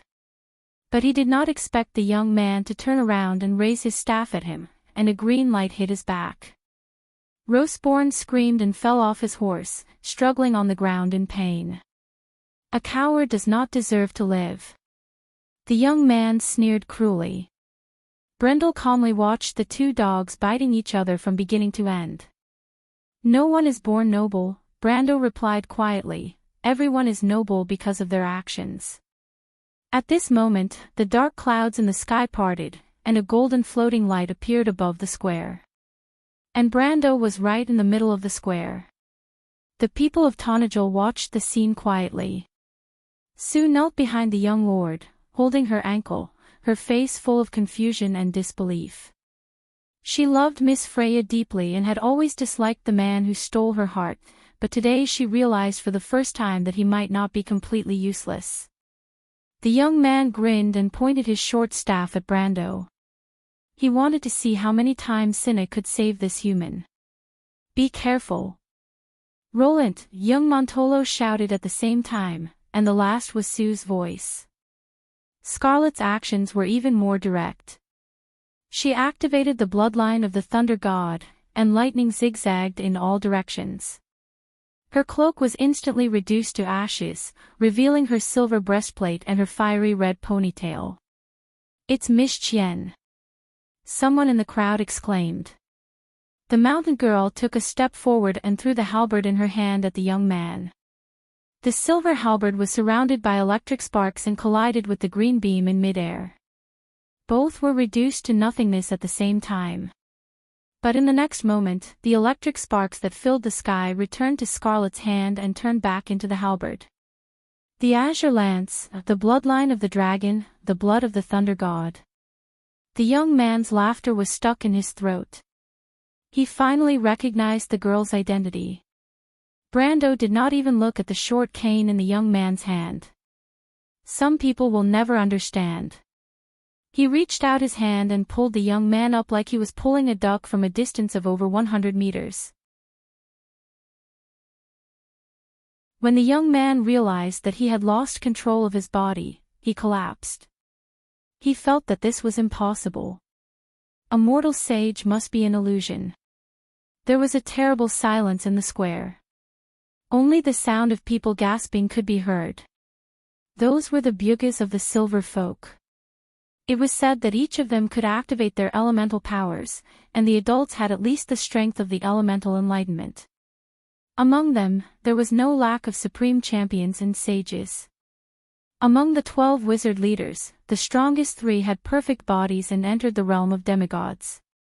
Their population was not large, but they were still the top forces of this world. The people of such a race were like a dead duck being held in the hands of their lord, held up more than 100 meters away. Someone even slapped himself lightly on the face to make sure that it was not an illusion. That person was little Montolo. Brando did not know whether to laugh or cry at the action of this clown. He directly blocked the young man's connection with the magic network. This was the ability of the sage's domain, permanent elemental solidification. The swords he had given to Roland and little Montolo earlier used this ability. Although his current master's degree was far from enough to make divine weapons, as long as he had the heart, making 1 or 2 fantasy weapons would not be a problem. This was the power of the sage. Brando threw the young man aside like a dead dog, then turned back to check on Sue's condition. Fortunately, the girl had only sprained her ankle. He helped Sue up, and the latter said to him tiredly, "My lord, Miss Yuta, she's fine." Brando had already received the news from Albert that the Grey Wolves mercenaries had intercepted Yuta in Cold Shirt Castle. Although the latter was seriously injured, he had expected Albert to take away the angel's heart vase and some holy water, which came in handy. After hearing the news, Sue seemed to have overdrawn all her energy, completely relaxed, and fell asleep with her head down. Brando knew that she was overly nervous and carefully handed her to Scarlet, then slowly walked across the square to the young man and Sir Roseborn.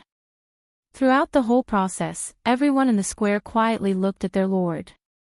Brando raised his head. The Banksian's knight brought by the young man had already scattered, and the dragon knight of the royal faction had also been killed. He remembered seeing a guy disguised as Yuta earlier, but now there was no trace of him. He faintly felt that the person was a bit strange, but there was no need to pursue it for the time being. Brando lowered his head. Sir Roseborn's face was ashen, and he was about to take his last breath. Save me, you should know that this is impossible," Brando replied. Sir Roseborn's face changed several times, and finally showed a look of despair. Brando half knelt beside him, rolled up his sleeve, and revealed his pale right hand. He used 2 fingers to gently stroke his index finger, and there was a flash of light, revealing a silver ring. It was a snake, head and tail connected. Brando lifted his right hand, gently removed the ring, and then placed it on Sir Roseborn's chest. He placed his left hand on the ring and said softly, "All things return to one, all things return to the ring, the will of truth is with you and me." Sir Roseborn looked at all this in astonishment, and he said hoarsely, "What's wrong?" "Roseborn, you chose the wrong path," Brando replied, "so you were betrayed. Don't you have anything to say? Tell me, I will listen." The young man on the side struggled violently, and Roseborn also showed a struggling expression. His chest suddenly rose and fell violently a few times, and he looked at the young man with a look of resentment. The Buga's plan to plunge Erewhon into civil strife. They assassinated Prince Levin Wunsen. This man and another man participated in the operation. You assassinated His Highness Levin. And his maid Edessa. We didn't do anything. The whole operation was arranged by the Bugas alone. Roseborn gasped like a broken bellows, and dark red blood overflowed from his mouth and nose. Brando didn't say anything. He recalled the king's eldest son whom he had met once in Ampere Seal. The other party described his expectations for the future of Erewhon in his letter. Brando knew that he had missed his dream, but he didn't expect fate to play a malicious joke on him. He once joked that it would be difficult for him to meet the hero who changed Erewhon in his life. Originally, with the dragon's blood pool, he hoped to cure the king's eldest son's eyes, but he didn't expect this joke to come true. Damn you all. When little Montolo heard the news, he angrily pulled out his sword and was about to stab Roseborn. But Brando instructed Scarlet to hold him firmly. He's going to die. Brando said softly. Little Montolo let out a low roar of resentment and kicked the young man next to him, causing him to tumble. This time, no one stopped him. Even with the physical fitness of the Bugas, the young man's mouth was bleeding, so one could imagine how powerful little Montolo's kick was. The young man didn't say a word, but he was secretly annoyed. If he knew this would happen, he would have let Roseborn go, so as to avoid unnecessary trouble. Brando pressed on Roseborn's chest and asked, "How did they enter Tonagel? Who met them?" "It was me." "And?" Roseborn's eyes were completely unfocused, and he murmured almost unconsciously, "And Oberway, Oberway." Brando's heart sank.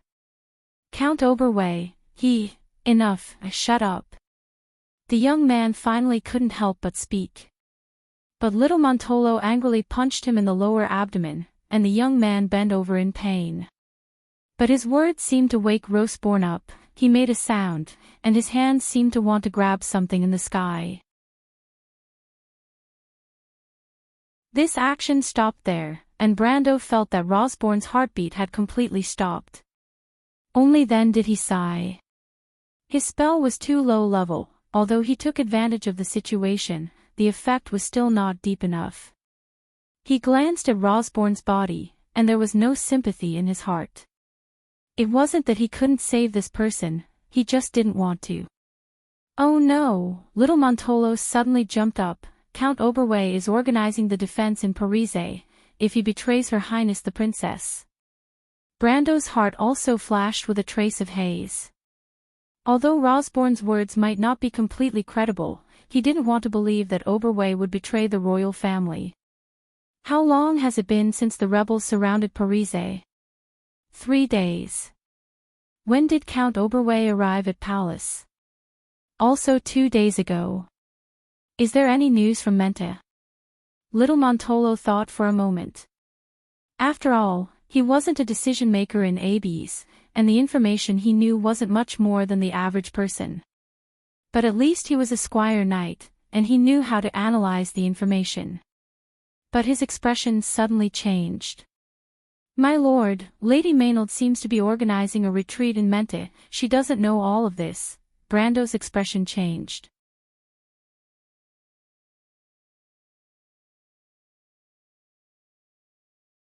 Chapter 1470. Brando silently sheathed Cinna. After thinking for a while, he instinctively wanted to go to Mente immediately. If Oberway was really unreliable, then Senior Allium Japonicum was undoubtedly in danger. However, he forcefully suppressed his impulse. Brando understood that this was not the time to panic. If Tonagel wanted to win this war, they absolutely had to maintain stability in the rear. He turned around and looked at the young man. The young man noticed Brando's calm gaze and his heart subconsciously shrank. "What else do you want to say?" Brando looked at him and asked calmly. "Wait, you can't kill me," the young man screamed. "I'm the son of Sard Barbarossa. It's not me who will kill you, it's all the crimes you've committed." Brando did not seem to hear him and replied calmly, "Say your last words, for the sake of Lady Martha." "No, I didn't do anything wrong." Realizing that the mortal in front of him was not joking, the young man finally panicked. "I'm a Buga, my father can decide the war in Erewhon." "Wait, don't you understand?" The young man suddenly shut his mouth. Brando's slightly cold hand pressed on his forehead. If you kill me, there's no possibility of this war ending. From the moment you hurt the people of Erewhon, there's no possibility of this war ending," Brando replied calmly. "I sentence you on the charge of murdering a member of the royal family. As a noble of Erewhon, and as the Lord of Tonagel, I grant this sacred right. With Martha as my witness, I declare that you will be sentenced to death." The young man's eyes were filled with infinite fear. He struggled violently, but with a bang, the back of his head suddenly exploded, and red and white matter scattered on the ground. The young man's body twitched and fell on his back. The square was silent.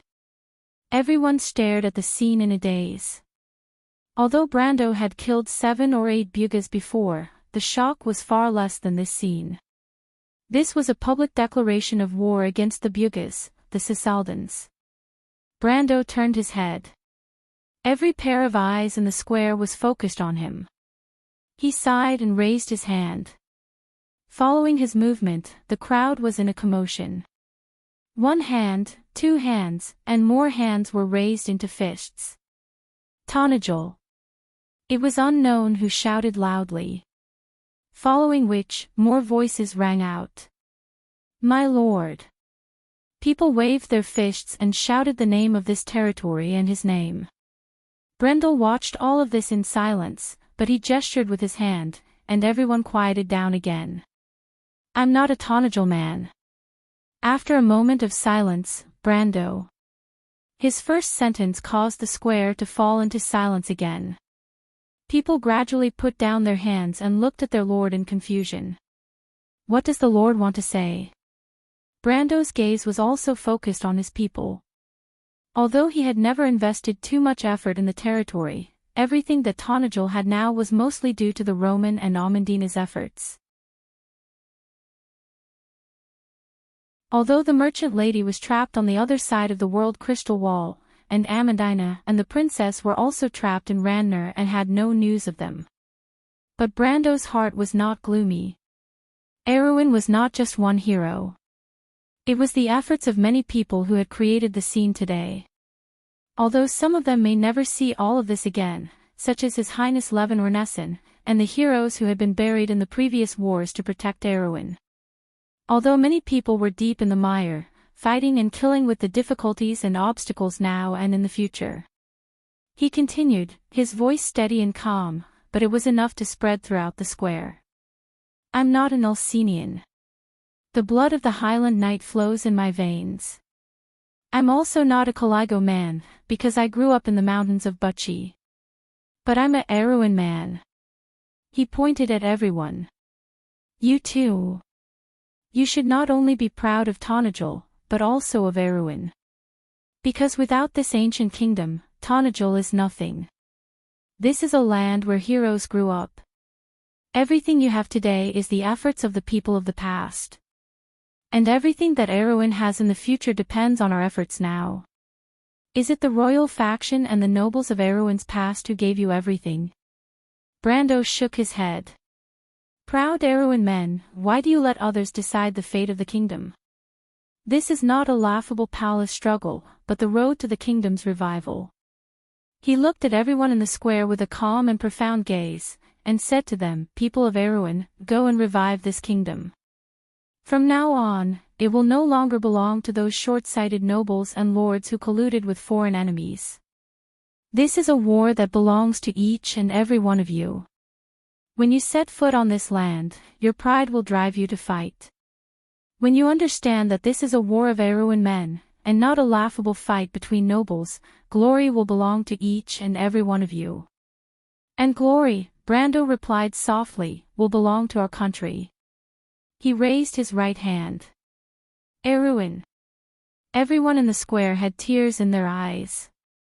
They shouted wildly, as if they were about to throw themselves into this holy war. It was as if some kind of fire had been ignited in the darkness, shining in everyone's hearts. Road looked deeply at this scene. It was a scene that appeared repeatedly in his dreams. The glorious flag, the battle of his father's generation, the Erwin in his dreams. Little Montolo was already so excited that he could not control himself. He said loudly, please let me follow you, my lord. I want to go to Maxen Hill immediately. Brando only glanced at them. Go to Valhalla. Everything you want is there. In the inn, Heinf and the swordswoman Claudia were lying on the floor, gasping for breath. The black-armored knight had already retreated. They quietly listened to the cheers in the square. Heinf suddenly turned around and noticed that the swordswoman was also looking at him. Her dark eyes were filled with affection. He reached out his hand and clasped the swordswoman's slender fingers. Marry me, Lady Claudia. No matter what, I want to marry you. Haynes took a deep breath and said softly. But we've only met once, Mr. Noble. Besides, I'm just a mercenary. Is that still important? The two silently looked at each other. Then they hugged and kissed. Martha above, those fellows from Canage did not lie to us. There really is a world tree here. A wizard could not help but exclaim. 7 to 8 gray-robed wizards were standing in the bleak winter shrubs. They were all looking at the magnificent scene in the valley not far away in amazement. A towering tree stood in the middle of the valley. It was so huge and slender that its branches were even taller than the mountains. The hills of Shaflund were nothing but shallow mounds under its roots. A city was faintly discernible under the huge roots of the giant tree. It was surrounded by tall city walls, towers and fortresses, streets and buildings, and patches of red and green roofs. The road leading to the hills was like a spider web, radiating in all directions. What a waste! A wizard shook his head. I really don't know what the druids of the World Ring are thinking. Why would they give such a thing to mortals? Look at their city, it's so crude it makes one's hair stand on end. It's the same with the magic barrier. It'll break with a poke. Another replied. Those mortals still call this place the final fortress. What a pitiful fellow. Their knowledge is probably limited to the battles between mortals. At least it's not bad here. This is the border of civilization. In this small kingdom, even units like the Wyvern Knight are hard to come by. That thing is not even as good as the grey gargoyles that the Canage eliminated a few years ago. Everyone had a look of pity on their faces. All right, put away your sense of superiority. The leader of the wizards said, we are not here to look down on mortals. They are not born lowly. No matter who the opponent is, we are only loyal to our mission. The wizards collected their emotions. The pride of the Silver Folk was indeed innate and did not need to be embellished by external factors. They knew that they were being sarcastic, but they rarely took it seriously. The pride that came from the bloodline was far less convincing than the achievements that were acquired. After all, the Bugis did not need to compare themselves with mortals to show their extraordinariness. Except for a few, but this place is too big. A wizard frowned and said, we don't have time to scan this place. Although they still had a choice, they could use string magic to completely destroy the city and achieve their goal. But this was a civilized world after all, and their enemy was not the barbarians. Using magic to kill tens of thousands of civilians was an option that the wizards subconsciously ruled out in their minds. Like us, mortals take pride in being close to the sky. That's why they built their religious buildings so tall and big. The leader of the wizards replied, let's search from top to bottom. I saw a square in the canopy. It's obviously not an insignificant place. How are we going to get there? Are we going to fly there? No, are you crazy? Another wizard retorted, that's too conspicuous. The leader of the wizards shook his head as well. He looked at one side of the canopy, where huge branches grew horizontally like a bridge. A spherical cavity was naturally formed in the canopy, where countless silver floating battleships were moored. You're tuning into the LoveLore Library YouTube channel. We're so grateful for your support, and don't forget to subscribe to join us on this incredible journey through captivating stories. Your generosity through donations truly makes a world of difference, as it's the primary source of revenue that allows me to expand and enhance this channel for you. Thank you from the bottom of my heart for being a part of this adventure.